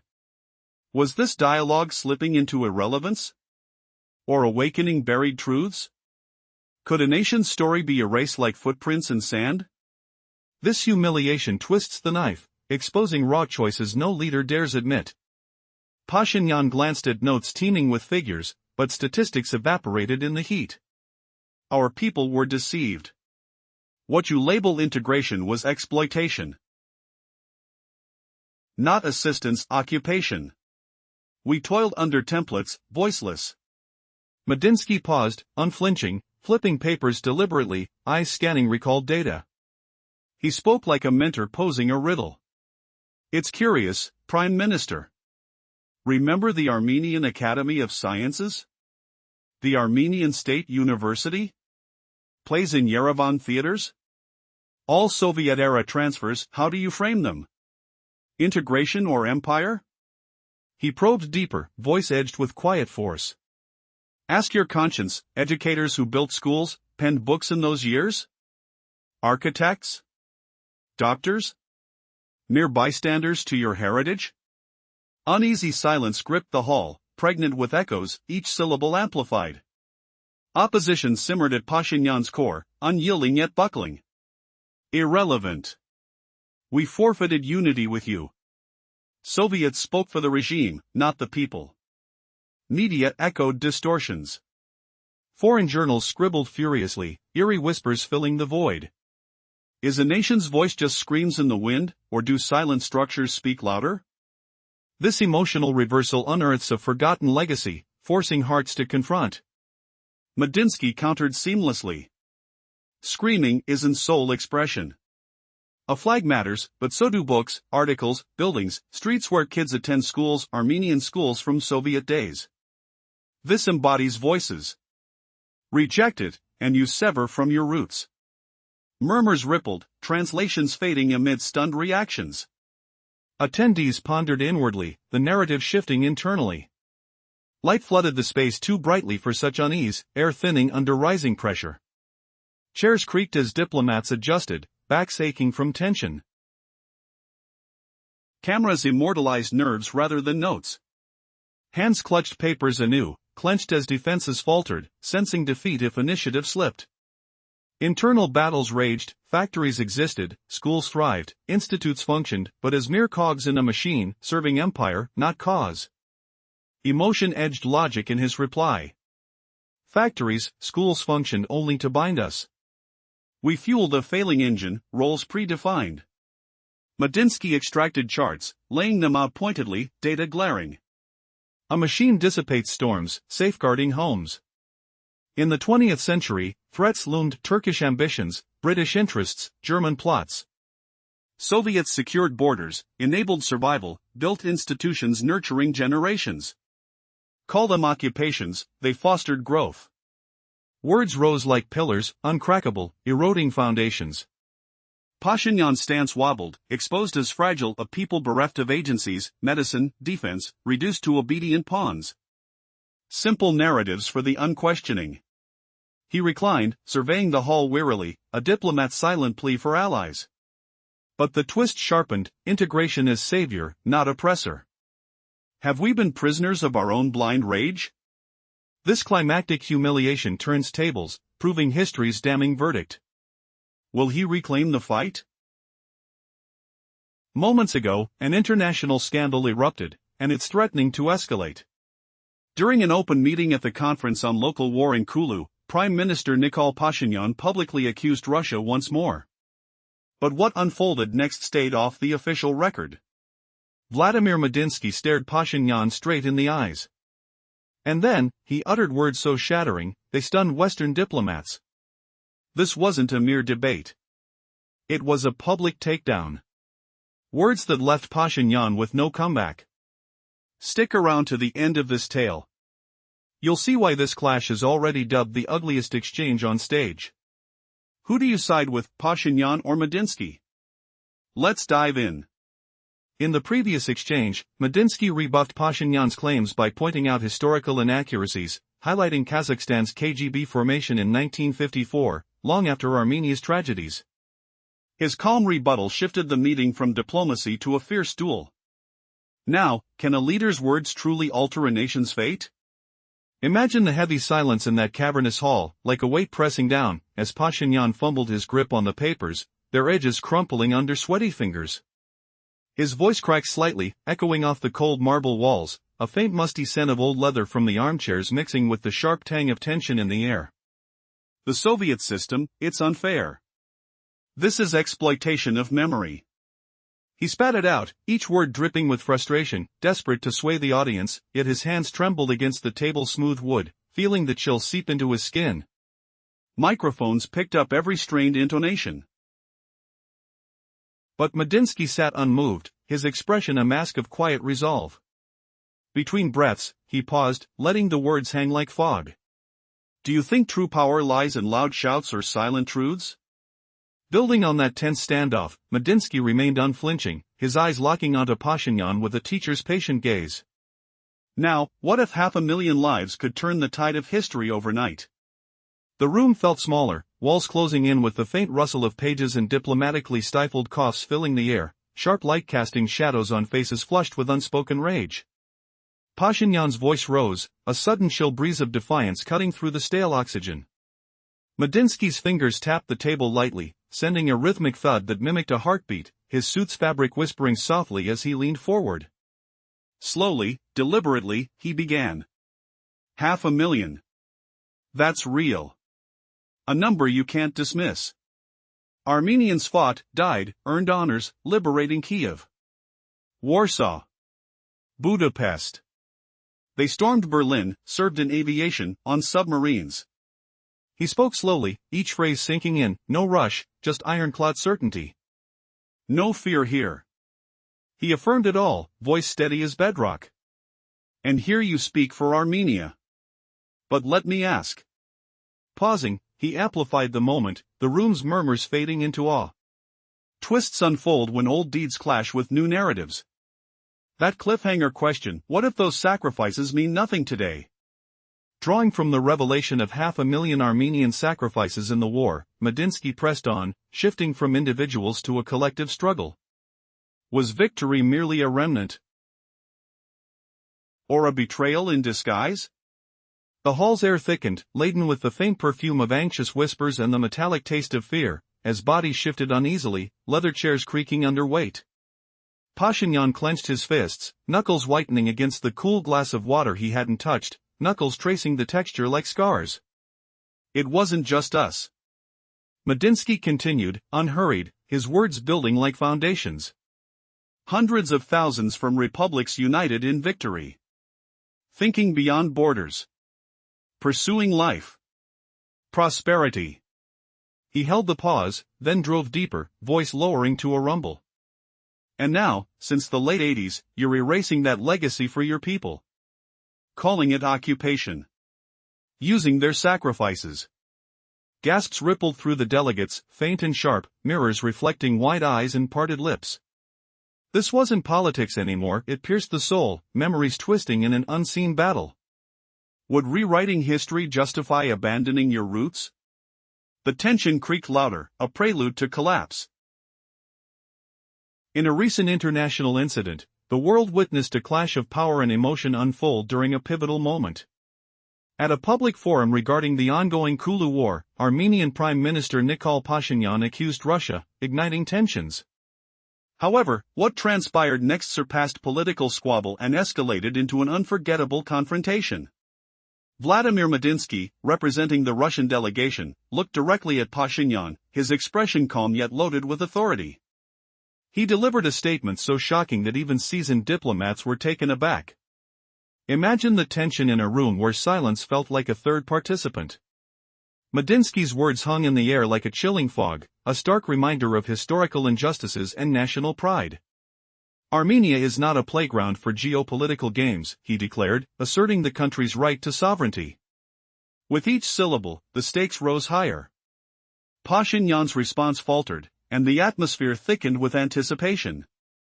As voices echoed off the walls, the intensity ratcheted up. Medinsky pressed, recounting the grim legacy of the Soviet era, filled with oppression and unfulfilled promises of freedom. The delegation, once filled with certainty, began to reflect uncertainty as if shadows of doubt crept into their minds. How long could Pashinyan defend the indefensible? Medinsky, with a fierce calmness, challenged the prime minister's narrative, raising questions that cut deeper than any mere political attack. Are you willing to face the truth about your legacy? His voice resonated with a chilling finality that ignored the formalities of diplomacy. The tension was palpable, you could almost hear the suppressed gasps and feel the furtive glances exchanged amongst the attendees. What started as a political debate had transformed into a stark battlefield of wills. Would Pashinyan falter under the weight of history, or would he rise to defend his people's legacy? The delegates sat transfixed. Those who witnessed the exchange knew that it would not merely be forgotten, the words exchanged would ripple through history. In that charged moment, it was not just about national pride, it was about the very essence of identity. As both men faced off, the room held its breath, sensing that this confrontation could shift the ground beneath both their feet. But would the truth pave the way for reconciliation, or would it unleash an even darker chapter of animosity? The silence before the next exchange intensified, as Pashinyan's determination flickered behind his eyes. What would he say next? The outcome of this heated dialogue would not only determine their fates but could alter the course of history itself. The room waited for his response, knowing that the answer could define nations. Would he rise or would he fall? The revelation was imminent. Just moments ago, the arena was ignited by an explosive confrontation that has sparked a diplomatic firestorm. During a public session at the Kulu Wars People's Summit, Nikol Pashinyan openly accused Russia of manipulation. But what transpired next was so shocking it could bend the trajectory of international relations. Vladimir Medinsky stood tall, locking eyes with Pashinyan, and unleashed a barrage of words that struck like thunder in a clear sky. The air was electric, filled with tension that could be sliced like cake. It wasn't a mere debate, it was a duel, a clash of ideologies, captured live and raw for countless eyes to witness. As the discourse unfolded, the hall filled with a cacophony of whispers and shifting chairs. Diplomats shuffled nervously, aware that they were on the brink of an historical confrontation. Medinsky's remarks resonated like cannon fire, echoing off the cold, hard walls of the conference room. He spoke with an icy calm, detail after detail tumbling from his lips, each punctuated by a pin-drop silence that seemed to swallow the very essence of the moment. Against the backdrop of a turbulent history, Medinsky deftly turned Pashinyan's claims into a powerful indictment. Armenia is not a playground for geopolitical games, he declared, his voice unwavering. Every word he pronounced was like a dagger, driving right deep into the heart of the conversation. The audience felt it, a palpable shift in power dynamics. In response, the Armenian leader struggled, his voice wavering. He rose to defend his position, acknowledging the roads, the schools, the achievements. But what he failed to articulate thundered in the silent gaps. Yes, there were universities, he began, but the doubt lingered. The specter of fear hung densely in the air. Medinsky didn't interrupt. He allowed Pashinyan to entangle himself further in his rhetoric. The tension was mounting, akin to a tightly coiled spring ready to snap. What Pashinyan didn't see was that he was slowly revealing his vulnerabilities, unwittingly handing Medinsky the leverage he needed. Then came the clincher. Medinsky, with a calm demeanor that belied the volcanic heat of the dialogue, released a cacophony of statistics that would prove fatal to Pashinyan's argument. Post-occupation, we retain specialists, architects, and educators, he noted, each syllable weighing heavily, resonating with the bitterness of truth. The sensation of dread settled upon Pashinyan. It was clear that the solid ground beneath his claims had turned to quicksand. What would follow next? Would Pashinyan find the fortitude to revive his narrative? Or was this the moment where every hopeful aspiration crumbled, buried beneath an avalanche of undeniable facts? With all eyes glued to the unfolding drama, the stakes could not be higher. In the icy grip of the standoff, Medinsky stood firm like an unyielding fortress. He didn't retreat into obscurity. He sculpted his words into crushing pillars of truth. With every fresh pillar erected, Pashinyan's arguments crumbled, their foundation shattered. Can you imagine the sting of a comeback so brutal it silences a prime minister? What if history's forgotten phrasings turned a summit into a humiliation spectacle? It's effortless for those who refuse to question, who dodge every probe. Pashinyan leaned back in his chair, the leather creaking under his shifting weight. He dared a sideways glance across the cavernous hall, where stern faces judged him. An anonymous spectator widened their eyes, a jolt of disbelief rippling through them. Like seasoned commentators in the tense arena, the onlookers grasped the undercurrent, even if denial lingered. Pashinyan lingered in silence far beyond protocol demands. He stared down at the polished table, not from submission, but to reclaim his composure. Gazing inward, he rallied himself. He spoke once more, his voice a tremor of raw urgency. Roads existed, cities buzzed with universities. Yet alongside progress lurked oppression, informants, midnight raids. Cracks deepened with construction, morphing into pervasive dread. This dread infiltrated every home, clinging to ceilings like a suffocating fog. Lives became hunched existences, shadows in forgotten corners. He lifted his head higher, almost defiant. Emotion became his sole blade against rationality's cold dissection. Medinsky watched without interruption. His strategy unfolded, allow the rival to expose their fractures, mistaking vulnerability for victory. Even as his words sliced, unaware of their fragility. When the Prime Minister absorbed Medinsky's prior thrusts, he confessed their bite, yet downplayed their finality. Soft echoes persisted. Beneath his nose. Affirmations collided with defiance. He retorted, yes, it endured. I acknowledge the hardship. But why recall the cost, while dismissing the payoff? Challenges scarred every 20th century nation. America forged highways, rescued lives. Germany engineered trains, connected worlds.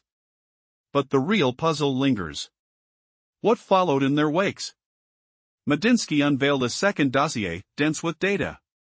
Did these so-called occupations elevate nations, or merely calculate their demise? As numbers unveiled a grim aftermath, he prepared his devastating reveal. The dossier hummed with statistics. Graduation rates surged, education metrics defied stagnation. No single digit lied idle. Post-occupation, experts endured, architects, educators, healers. Industry thrived, culture blossomed. Come 1991, when Armenia fractured north from south, who truly emerged as a sovereign entity? A cascade of consequences, hinting at truths Medinsky held back like a poised storm. Would revealing it shatter pretenses, or ignite an irrevocable rift? As the silence thickened, would Pashinyan find his voice, or lose his grip forever? In the heat of a charged international summit, tensions erupted between Armenia's Prime Minister, Nikol Pashinyan, and Russian diplomat Vladimir Medinsky. The air crackled with unspoken words, a cocktail of history, pride, and accusation hung heavy. Our story centers on a moment of confrontation that could redefine alliances and expose hidden truths. What unfolds amid the chess match of diplomacy may shock you. As the meeting unfurled, Medinsky, a formidable presence clad in a well-tailored gray suit, pierced through the hostility. With an unsettling calmness, he challenged Pashinyan directly, his words cutting through the silence like a knife slicing through taut fabric. Armenia is not a laboratory for geopolitical experiments, he declared, leaving observers breathless. The echoes of his statement danced ominously in the air. How could one phrase turn the tide of discussion? Pashinyan, visibly gathering his thoughts, faced the daunting weight of history. We owe our language, our identity to a struggle against oppression, he countered, urgency in his tone. Yet, every word fell short, as Medinsky pressed on like a relentless wave crashing against the shore. Can silence carry the weight of truth? In this tempest of words, Medinsky persisted, pulling the threads of Armenia's past into the fabric of the present. You speak of lost identity, yet history remembers those who built your schools, your culture amidst the ruins, he replied, his voice smooth yet piercing. His gaze held a challenge, and the room pulsated with tension, a question without an answer. What had started as a negotiation devolved into a duel of wills. Medinsky's assertion that the Soviets offered salvation, not subjugation, hung heavily in the air. The audience shifted uneasily, caught in the crossfire of rhetoric and raw emotion. Would Pashinyan's resolve crumble, or could he reassert his narrative? The quiet moments stretched longer, each face in the crowd painted with concern. As words flowed and tempers flared, a realization dawned: this wasn't merely politics. It was a reflection of identity, belonging, and history, the very essence of a nation's soul. Could either leader emerge unscathed from this rhetorical battlefield? Suddenly, Medinsky's strategy shifted. He leaned into the tension, allowing the silence to amplify the weight of his next words. When you refer to occupation, you disrespect those who sacrificed to build what you now claim, he pressed. The challenge was clear: could Pashinyan confront the uncomfortable truths of history without losing face? In the eye of the storm, two leaders stood on the precipice, each hoping to sway the tide but unaware that the echoes of their words could reverberate through the ages. This was more than a debate, it was a collision of legacies and futures, an uncharted territory where alliances could either shatter or strengthen. Could both leaders transcend their narratives and find a path forward, or was this the beginning of an ideological chasm? As the audience held their breath, caught in the moment, the stakes intensified. Here lay the question: was the future of Armenia anchored in the regrets of the past? Or could it be forged anew from the ashes of old grievances? The ultimate revelation lingered just beyond the horizon, waiting to reshape the very foundation of their identities. Imagine the tension in a dimly lit hall, the air thick with unspoken alliances, as global leaders clash over histories buried in dust.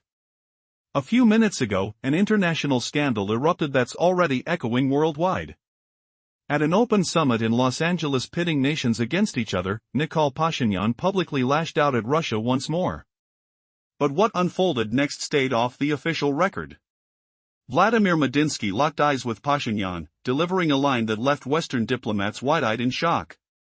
It wasn't just a verbal jab, it was a brutal takedown. Words that robbed Pashinyan of any comeback. Stick around to hear why this exchange is dubbed the ugliest on live display. Who do you side with in this fiery feud, Pashinyan or Medinsky? The battle begins here. Medinsky strode into the cavernous hall, not a negotiation room but a forgotten archive where dust clung to shelves like secrets. His footsteps echoed slower than usual, muffled by worn shoes that whispered against the polished floor. Vladimir Rostislavovich Medinsky needed no introduction, he was the man whose presence always arrived before his voice. Clad in a gray suit evoking graffiti-stained walls, with fine fabric and pale shades like old sepia photographs. His pristine white shirt, flawless yet unpretentious, paired with a tie a shade too dark, as if cleaving more to history than the present. No flashy gadgets or colorful ties, just a slender black pen case, like one eyewitnesses might recall from a witness stand. His face projected calm, but deeper, a serene soul untouched by clamor. High forehead, narrow lips, poised as if sculpted by a gentle breeze. Eyes holding no overt threat, yet radiating an unspoken power, not bureaucratic, but of words themselves. His voice bore echoes of Yerevan, but softened in seconds, turning subtle, more hushed. In this sprawling hall under a vaulted ceiling, delegations gathered from nations clinging to faded hopes for resolution. Some clutched declarations, others maps, protocols scribbled with denials of what shouldn't be uttered aloud. And then Nikol Pashinyan entered, his new tie from Milan betraying raw emotions mingled with his entourage. His trimmed beard concealed weariness from endless global tribunal skirmishes and failed justifications. Pacing sharply, fingers drumming the tabled pause, drum, to outpace thoughts he both anticipated and dreaded. Medinsky's opening salvo pierced the microphone like an adversary's finger jabbing a chest. "We must speak frankly," he declared. "Armenia isn't a geopolitical lab rat. We recall how in the 20th century, our sovereignty hung by a thread. Today, external forces fiddle with our destiny, whether KGB, MGB, or whatever label you prefer. Russia's shadow ever looms over our choices. A hush fell, leaders, scholars, and delegates froze. Phones lowered, gazes fixed on screens or foes. Time itself seemed to pause in disbelief. The KGB epithet lingered like unbeaten accusations, unspoken but coloring the air. Medinsky's words hung heavy, breaking the facade. Diplomatic murmurs faltered, the hall's glass vibrated faintly in cracks. Uttered softly yet undeniably, his retort carried no room for doubt. "Let me clarify," he said. The KGB formed in 1954, nearly 40 years after the Ottoman tragedy befell the Armenian people. If you're citing sources, Prime Minister, check your timelines. Or perhaps the Soviet calendar. Delegates stirred, cameras swung wildly in the abrupt pivot. Pashinyan's lips parted slightly, breath catching mid-thought. He sensed it, this wasn't diplomacy anymore. It was combat raw, no polite sidesteps. Just truth. The Soviet army marched into Yerevan and obliterated Armenia's statehood, Pashinyan thundered louder. No union, domination by a tyrant. Not salvation ahead, but subjugation. Inequality reigned, we lacked agency. Medinsky raised a hand effortlessly. Before the 11th Army's arrival in your city, other banners waved, British missions, Turkish garrisons. Be honest, did you prefer their occupation? Would you rather have gone to Istanbul or London for freedom? Clarity struck in that heartbeat, the duel ignited. Not talk, but combat. Cameras hummed relentlessly, as if time no longer mattered, just words as weapons. Did you ever feel threads unraveling in history's weave? Now words commanded the arena. Pashinyan glanced at notes teeming with sights, but logic drowned in the barrage. The Armenian people were duped, he spat. You dubbed it integration, a farce. Not aid, but obliteration. We endured the Soviet mold. Medinsky paused, flipping a files page deliberately, locating his mark. He spoke as a stern teacher posing a riddle. For years in power, Prime Minister, are you aware of the Armenian Academy of Sciences? Or Yerevan State University? Ever viewed a performance at the Yerevan Opera House? All legacies transferred. How do you label them? I inquire of your conscience, were schools built empty? Books penned by ghosts? Educators mere phantoms? Teachers lurking in the margins of your revisionist tale? Uneven silence gripped the room, not void, but charged, where each syllable demanded rebirth. Already voiced truths resounded anew. Pashinyan's template cracked, he hit it poorly under guise of strength. Yet the steel bent under forging weights. What matters most, he countered, is we forfeited self-determination. The Soviet regime silenced our voice, the nation's voice. Propaganda swayed minds undeservingly. Medinsky's reply flowed smooth, relentless, is voicing oneself limited to shouting? Nationhood exceeds banners, it encompasses tomes. Scholarly texts. Architectural wonders. Boulevards lined with schools erected by Soviet hands. This too is our anthem. Deny it, and you reject your heritage. The pause deepened, silence itself translating volumes beyond speech. Attendees internalized the rebuke, absorbing it personally. But this was merely the prelude. Ambient light felt glaring against such pallor, air scarce, pressure mounting. A diplomat slumped back, spine aching in remembrance, eyes darted, appraising. Cameras captured not the session, but frayed nerves. Prolonged quiet pressurized forward. Pashinyan's hands flexed, clutching papers, unclenching as if gripping failed arguments at escape points. He realized, seize control now, or surrender to ignominy. Debates raged inwardly. Factories existed, academies too, yet all served the Soviet machine. A wind-powered chariot that stalled. Merely functional. Emotions edged logic in his phrasing. Pashinyan pressed, urging words to land weightily.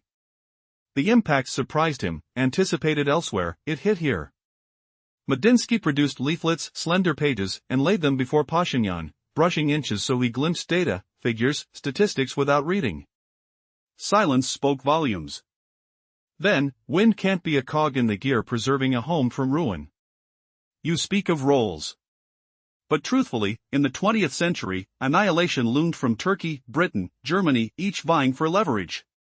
The Soviets fortified borders. Enabled survival. Provided schools you now decry as occupiers' tools, yet they nurtured generations lifting the nation. He held ground firmly, crafting words as crushing pillars. Every verbal beam stripped Pashinyan's defenses bare. Nations without education, healthcare, defense, he continued, aren't sovereign, they're prey. Easily plucked by disinterested wolves. Pashinyan recoiled slightly, eyeing the hall's backdrop, an indistinguishable blur.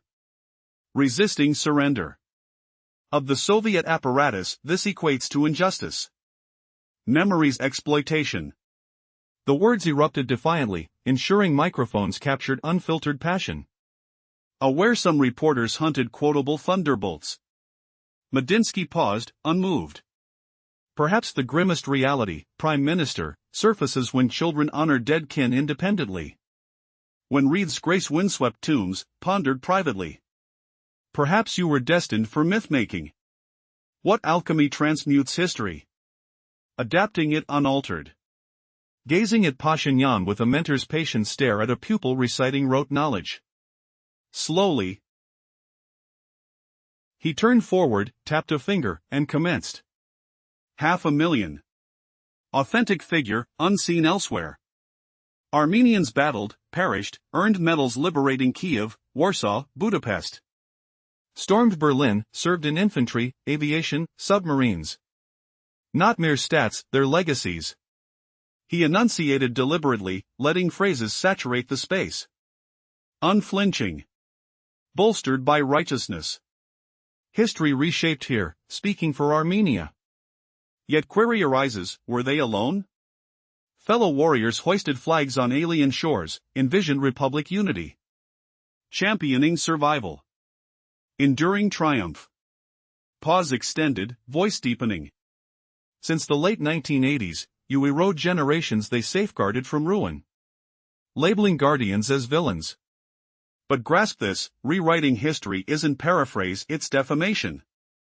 An instant where conflict pierced policy, invading sanctity. Every untrue assertion echoed ancestral remembrance. Forbidden to tarnish valor. We'll defend it fiercely, not cheaply, but credibly. Soldiers perished duty-bound, in shared calamity.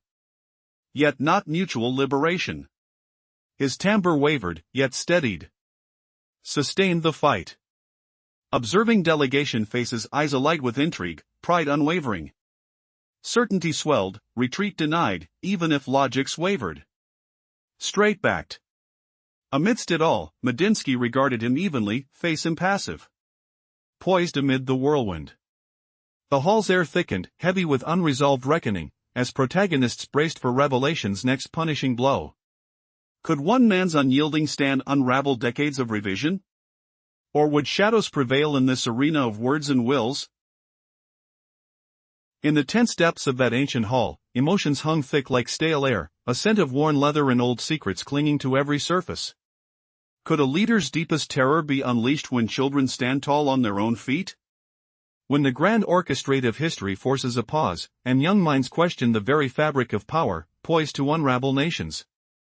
Locked in a battle of words, Pashinyan clung to his resolve, his hands trembling faintly against the cold marble table, every gaze from his delegation piercing like silent accusations, eyes filled with intrigue yet unbroken pride. He sensed it then, no matter the shoving tide of debate, he must stand unyielding. Across from him, Medinsky watched with stoic calm, his expression unchanging, as if carved from the granite of forgotten empires.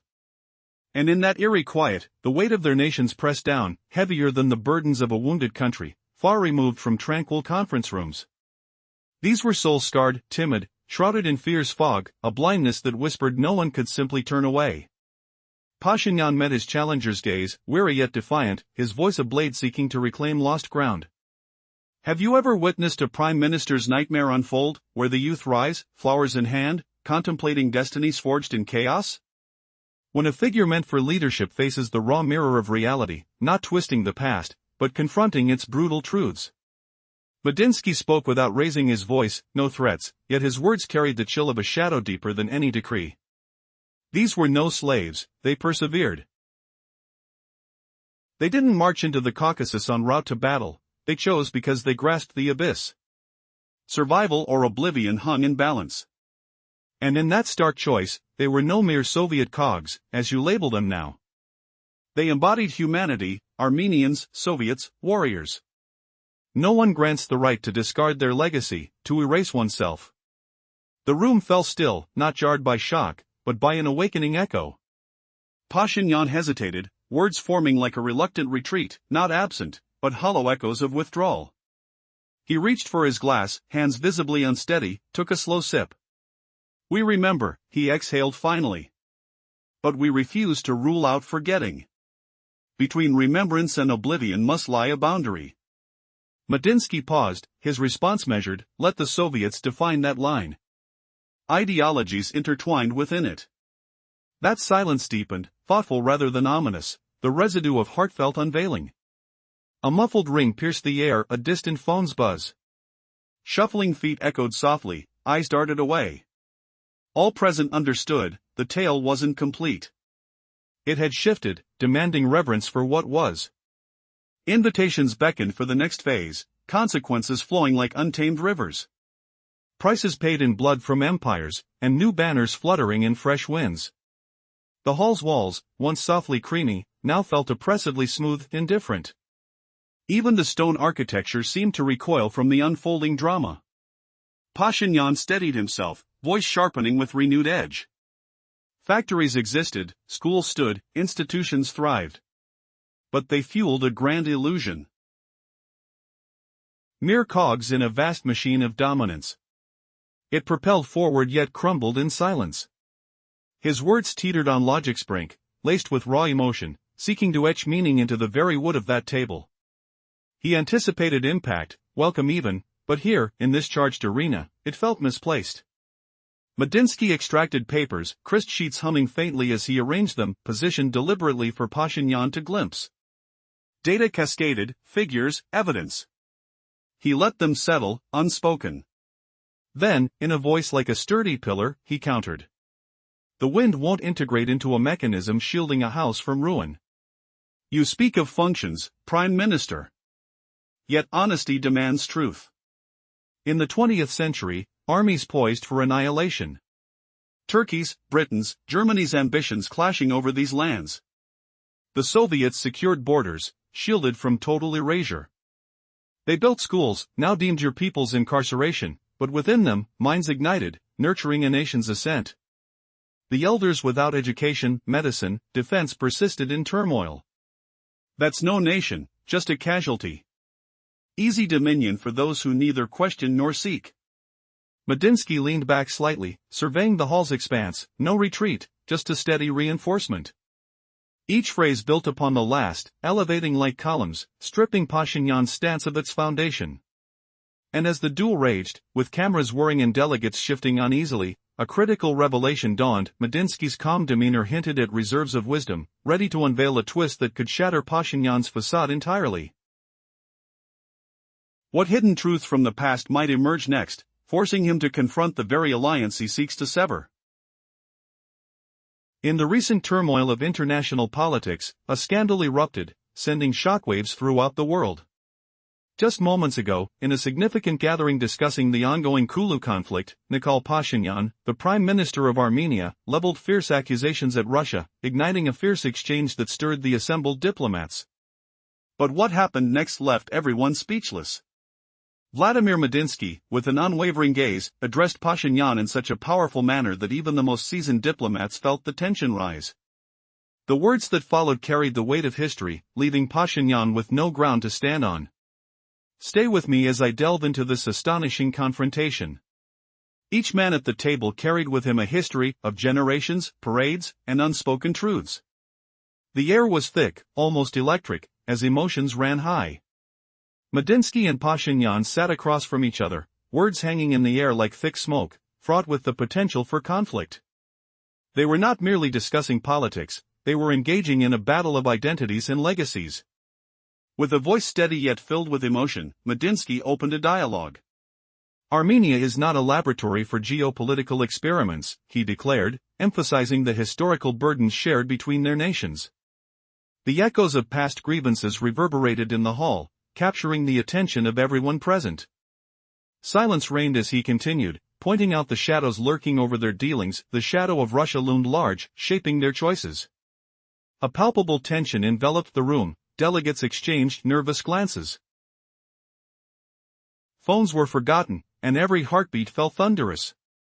Medinsky recalled how Armenians had fought valiantly in past wars, contributing immensely to the Soviet cause. Were they, he asked, to dismiss their rich history for a mere political narrative?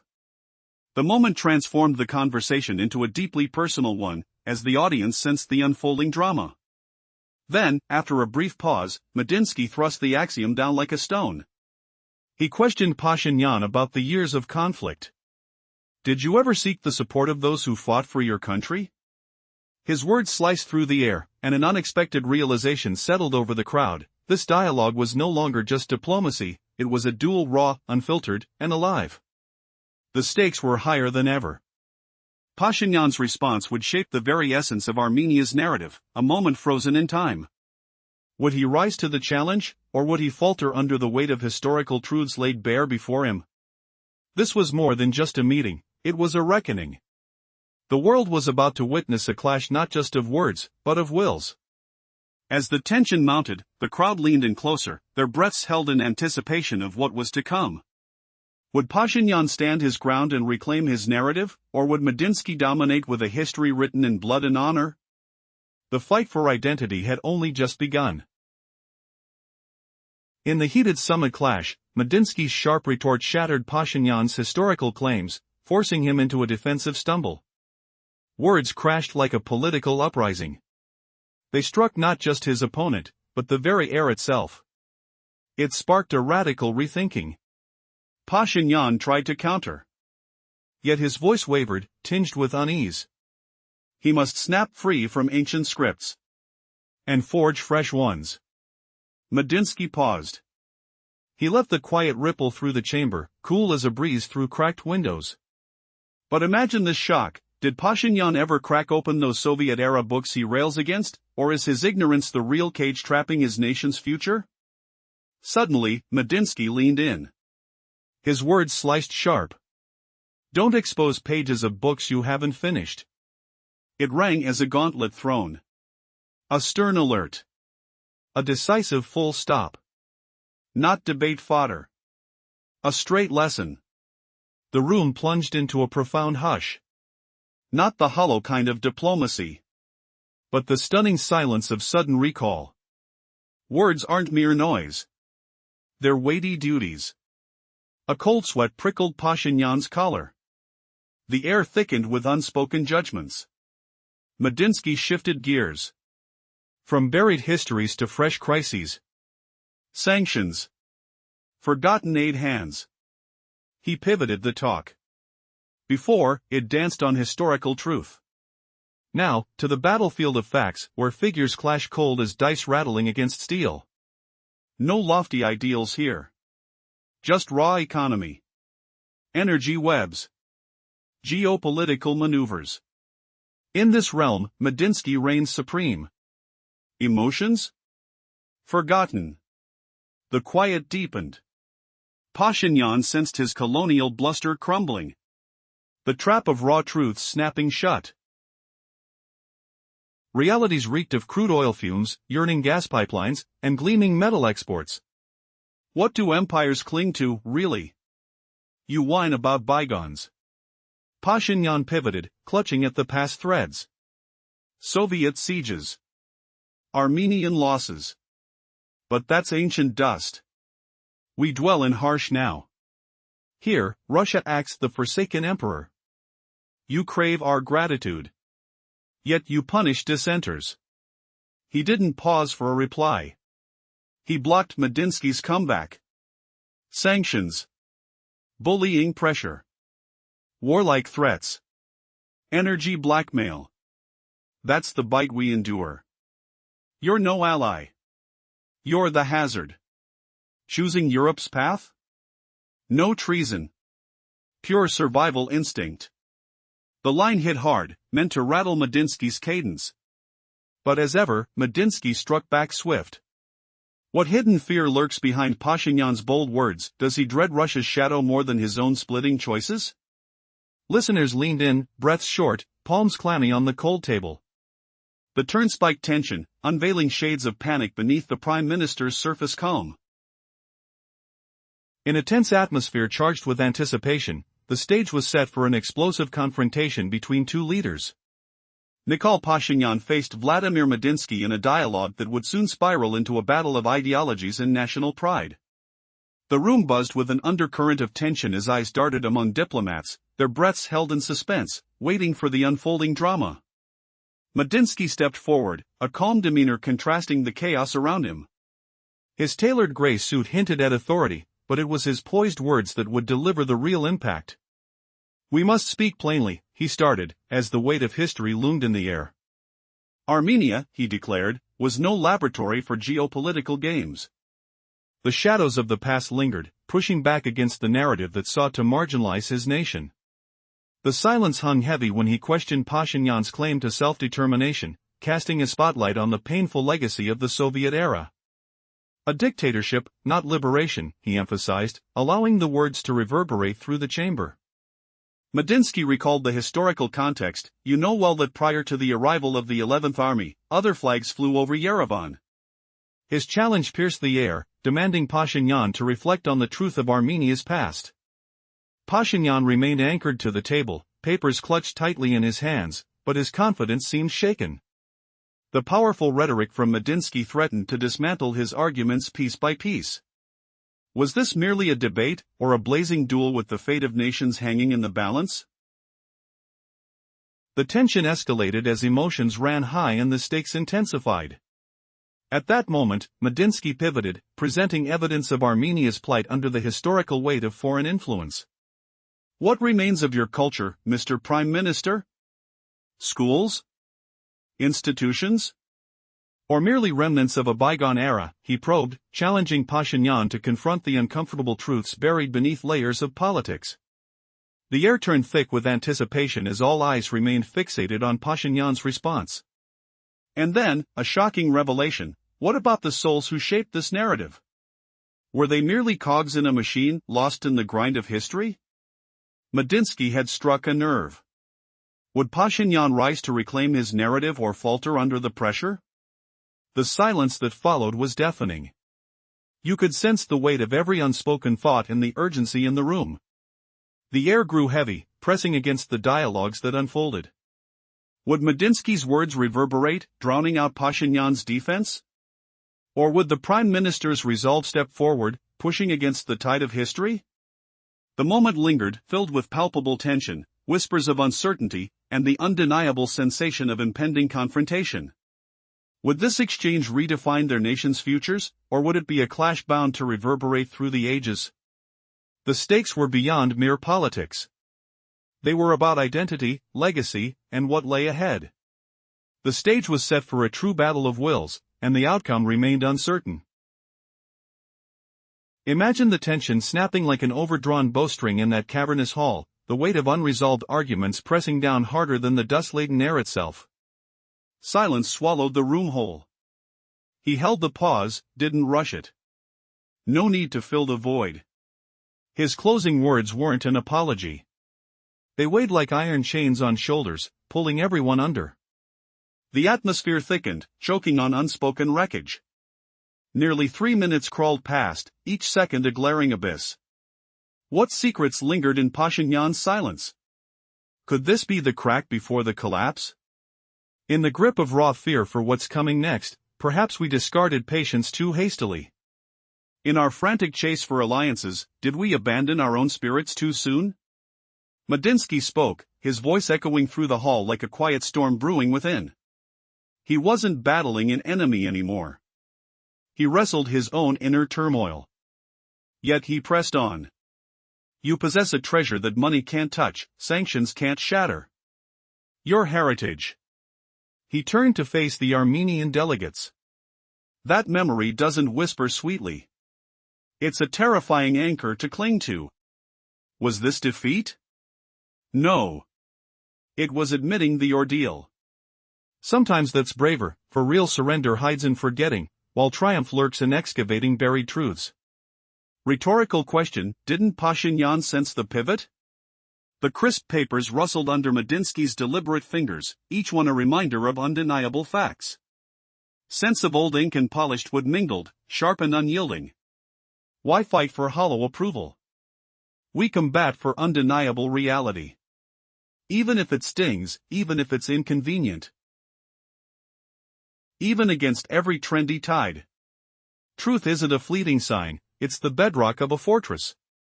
Twist it away, and you lose your foundations. In that instant, a seismic shift cracked open. They weren't foes. They became reluctant guardians of shared struggles, clashing visions, opposing timelines, divergent bonds with their people. But integrity bridged them, towering over protocol. No applause erupted. Just nods, heavy as history books closing. Sensory echoes flooded, the faint creak of chairs under shifting diplomats, the musty draft from stone walls cooling sweat-dampened brows. Cliffhanger, what unsettling legacy would this encounter forge in their souls? As they file out, a young journalist clutched her tablet, eyes sharpened by curiosity. She cornered Medinsky at the doorway. Tribal scents of foreign meals wafted from nearby, grounding the surreal. What outcome do you hope young Armenians draw from this? He gazed forward, perhaps glimpsing futures untold. If even one truly hears, it wasn't in vain. Did he know the ripple he'd unleashed? He departed without entourage, without pomp, without dread. Authentic wins demand no spectacle. Epic finale twist in the quiet aftermath, as leaders blended into mundane routines, lunch aromas of stew and bread rising from humble trays, the revelation struck like lightning through fogged minds. Russia isn't a slick brand, a glossy prototype, a cozy counterpart. It's a brooding titan that endures, unshaken by storms, a destiny wrought in iron will. If you've persisted to this close, you're peering into depths uncharted by the shallow. Your recollections fuel our collective resilience. Gratitude for the journey. Until next time. Just moments ago, an international scandal erupted, reshaping political landscapes. In a tense meeting focused on the Kulu War, Armenian Prime Minister Nikol Pashinyan unleashed accusations against Russia that reverberated through the room. Yet, what transpired next was a storm of confrontation, hidden from the public until now. Vladimir Medinsky, a formidable figure, locked his gaze onto Pashinyan as he stepped into the chamber, his presence commanding. Dressed in a sharp gray suit with an air of quiet authority, he held the room in rapt silence. Politicians from various factions were poised with official statements, but no one expected the intensity of the exchange that would follow. As Pashinyan passionately recalled the trials of Armenia's past, imploring recognition of his country's sovereignty, Medinsky's measured response cut through the tension like a knife. Armenia is not a pawn in geopolitical maneuvers, he said, his voice resonating. Remember, it was Russia that shielded Europe from collapse after World War II. Have you forgotten who kept your lights on during times of crisis? Where is your gratitude? Gasping whispers spread through the audience, as Medinsky's words hung heavy in the air. This was no mere defense, it was a direct challenge to Pashinyan's narrative, igniting a heated internal reckoning among those present. Would Pashinyan continue to alienate a nation that had once stood by him in adversity? With each exchange, the atmosphere thickened, transforming a diplomatic query into an all-out duel of wits. Under the pressure, Pashinyan's confident facade began to show cracklings of vulnerability. What was at stake for him in this confrontation? Medinsky pressed on, relentless. Have you ever once uttered a thank you for the support you've received? His voice dropped low, yet echoed throughout the room, compelling everyone to confront the underlying truths about loyalty and history. The stakes climbed higher. It was clear this wasn't just about political theater but a battle for a narrative that could echo through generations. With tension mounting, all eyes were on Pashinyan. Would he stand firm in his stance, or would the weight of Medinsky's assertions force him to falter? The atmosphere buzzed with anticipation, each moment laden with potential consequences. Would this alter the course of their nations, or had it evolved into something beyond a simple discussion? The conflict evolved into a tightrope walk of ideology where a single misstep could derail everything. As Pashinyan braced himself for the sparring of dialogue, the very essence of their legacy hung in the balance. The clock ticked down, the air thick with suspense. What would the next exchanges bring? Pashinyan knew the stakes were life-altering. Yet, doubt shadowed his resolve. What revelations would emerge under Medinsky's relentless scrutiny? The air crackled with tension, leaving the audience hanging on the edge of their seats, eager for what would unfold next.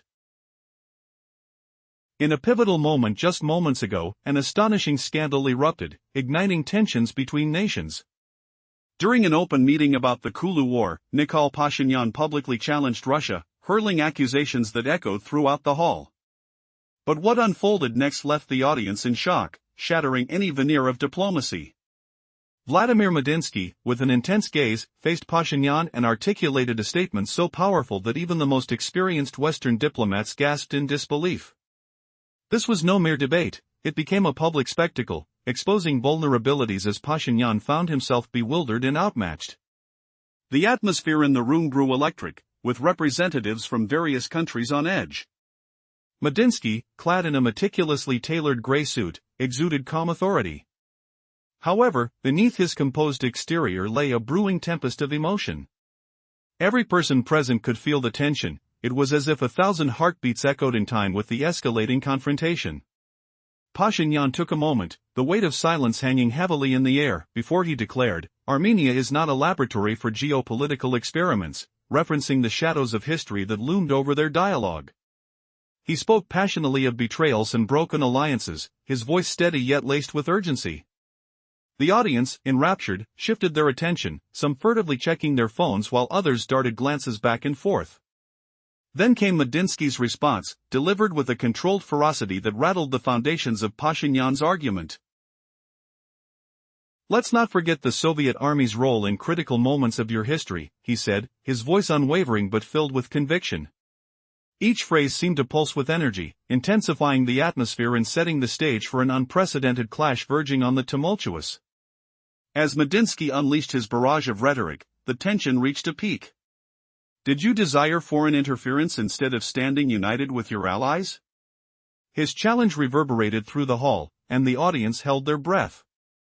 This was not simply a debate, it was morphing into a fierce duel over ideals and identities. The dynamics of the confrontation were shifting dramatically. Who would emerge with the moral authority? Would Pashinyan find his moment to reclaim respect, or would history repeat its grim cycle? Each exchange sparked an internal battle within both leaders. This was not simply a clash of nations, but of their very souls. The stakes skyrocketed, and the audience could feel the gravity of their collective past weighing heavily upon them. As the light of day began to fade and shadows crept into the corners of the room, the anticipation spiraled into a peak. Unforeseen twists forced the participants to re-evaluate their stances. With the emotional intensity building, it became evident that this conflict was merely the prologue to a more profound reckoning. What follows as these two leaders confront their legacies and the future of their nations is a gripping saga filled with unexpected revelations. Each moment will leave you breathless, begging for more. In the last exchange, Medinsky tore apart Pashinyan's version of history, handing it right back like a shattered mirror. Those words landed like a sudden revolt. They didn't just target the rival, they reshaped the entire room's tension. It forced a bold new angle on everything. Pashinyan pushed back hard. But his tone cracked, laced with doubt. He claimed they must break from outdated plays and craft their own script. Medinsky held back. He let the stillness spread, cool and sharp, like wind slipping through broken panes. Picture this bombshell. What if Pashinyan's fiery speeches against the old Union hid his own secret dives into those dusty tomes? Did he ever truly study them, or is his blind rage the chain locking Armenia in yesterday's ruins?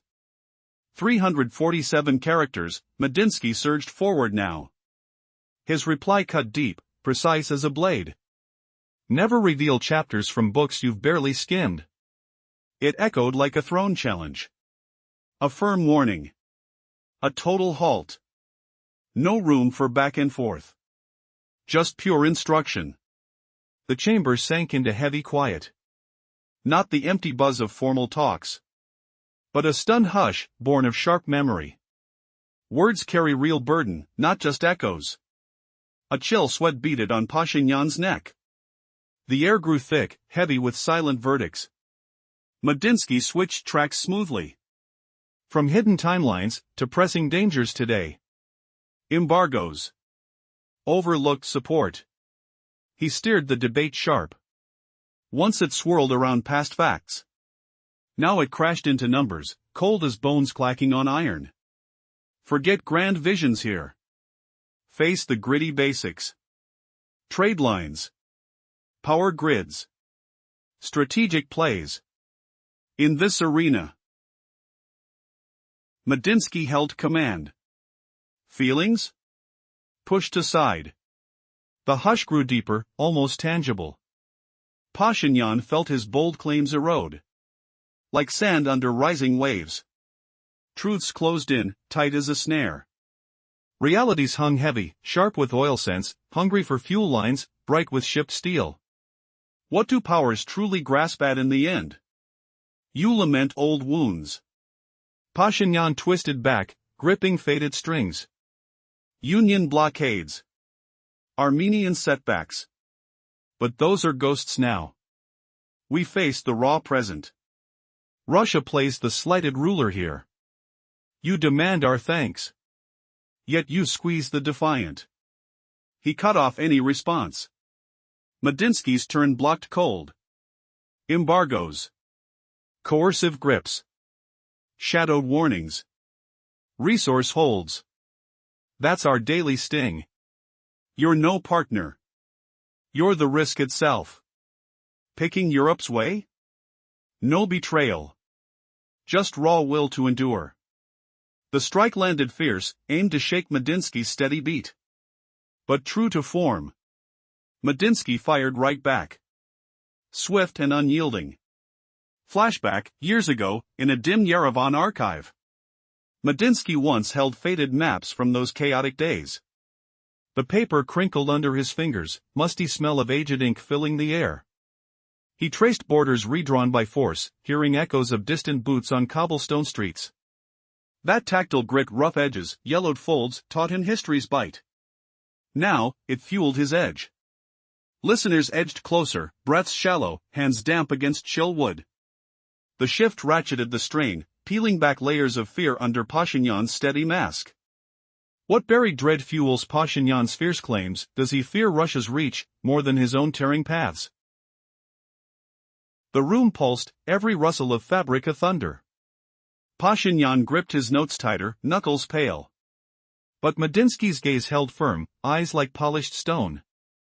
The air hummed with unsaid barbs. One slip, and the whole summit could shatter. Amidst the tension of an international summit, a dramatic clash unfolded between Nikol Pashinyan, Armenia's prime minister, and Vladimir Medinsky, a prominent Russian diplomat. The atmosphere brimmed with a palpable blend of pride and accusation, charged with the weight of history and the stakes of modern politics. This confrontation could redefine allegiances and expose long-hidden veils of truth. As the meeting commenced, Medinsky, exuding a calm but commanding presence in his tailored gray suit, navigated through the hostile environment as if it were second nature. His voice, steady and deliberate, pierced the tense silence. Armenia is not a laboratory for geopolitical experiments, he proclaimed with an authority that left spectators stunned and the very air around them vibrating with tension. How could a single statement shift the dynamics of this encounter? Pashinyan, visibly steeling himself, understood the gravity of the moment. We owe our language, our identity, to a relentless fight against oppression, he responded, urgency echoing in his words. But every syllable seemed overshadowed by Medinsky's unwavering demeanor. The tension morphed into a silent battle, a struggle laden with the weight of shared histories and differing narratives. In this storm of words, Medinsky pressed on, weaving together the threads of Armenia's past with the present moment. You lament a lost identity. Yet, history recalls the builders of your schools and culture from the ashes of conflict, he retorted, his voice smooth yet imbued with a sense of urgency that demanded attention. A challenge flickered in his gaze. The room thrumming with a shared anxiety, a question left hanging in the air. Had hope of reconciliation vanished alongside the ideals of a bygone era? The dialogue had transgressed mere politics, transforming into an examination of identity, belonging, and the very essence of a nation's soul. As the audience absorbed the intensity of the rhetoric, a realization hit. A silence, heavy with unspoken truths, rolled through the chamber. Would nightfall reveal the downfall of Pashinyan, or could he reclaim his narrative before the spectators? Suddenly, the tenor of Medinsky's discourse pivoted. He leaned forward, his presence amplifying the silence that enveloped the room. When you speak of occupation, you dismiss the sacrifices made to construct what you now lay claim to, he asserted, incisively probing Pashinyan's resolve. What a daring move! Could Pashinyan brave the unsettling realities of history without diminishing his stance? There, poised at the brink of confrontation, the leaders stood, each desiring to steer the narrative but oblivious to the echoes their exchanges could unleash across generations. This encounter transcended a mere debate. It was a potent collision of legacies and futures, a journey into uncharted territories where alliances might fray or solidify. A question lingered: could both leaders navigate away from their tightly held narratives and forge a new path forward? Or was this just the opening chapter of a deeper ideological divide? The audience held its breath, fully aware of the escalating stakes. Could Armenia's future be captive to the weight of past grievances? Or might it rise anew from the ashes of collective memory? The answer to this conflict simmered just beyond reach, poised to reshape their identities whenever the dust of this encounter settled. The fate of nations hung in the balance, and the unfolding drama promised to ripple through both time and place, long after the summit had concluded. In a moment that rocked international diplomacy, during a live meeting held amid the Kulu War, Armenian leader Nikol Pashinyan unleashed a fierce critique of Russia. What unfolded next was both poignant and shocking, setting the stage for an unprecedented confrontation. As Pashinyan stood at the podium, his voice was steady but filled with unyielding passion. He accused Russia of meddling in Armenian affairs, referencing past transgressions. Yet, as he made his points, something extraordinary happened. Vladimir Medinsky, Russia's representative, locked eyes with Pashinyan, and electrifying tension filled the air. "Armenia isn't your geopolitical playground," Medinsky declared. The words hung in the air, icy and foreboding. He wasn't restrained, his tone was an unyielding reminder of historical grievances. The atmosphere shifted palpably, just like when a storm rolls in, dark and thunderous. Pashinyan, ready for a fight, shot back. He spoke of Armenia's struggles, comparing the nation to a phoenix rising from ashes. He painted vivid scenes of resilience, the sound of children's laughter echoing in classrooms built through struggle, the laborers toiling tirelessly to reforge their identity amidst the rubble. But Medinsky wasn't backing down. "Your freedom came with strings attached," he retorted, his voice like steel. The weight of history pressed heavily between them. Would Pashinyan be able to counter this assertion? The tension swelled like a rising tide, filled with echoes of past wars. Diplomats were on edge, glancing nervously at one another, fearfully anticipating what might happen next. Silence enveloped the room, thick with expectation. Who would emerge victorious? Suddenly, the conversation erupted into cacophony, words clashing like steel meeting steel in a battlefield. Medinsky's intense gaze did not waver. "You may claim sovereignty, but what about your reliance on the West? Is this true freedom, or a new dependency, wrapped in a shiny facade?" Pashinyan, feeling the weight of those words, confronted his own insecurities. He was fighting a dual battle, against a foe and against his own doubts. "I refuse to accept a future dictated by your shadows," he shot back, determination igniting his voice. As Medinsky maintained his composure, the cracks in Pashinyan's resolve began to show. It was a duel of ideologies, each leader wielding their history as both sword and shield.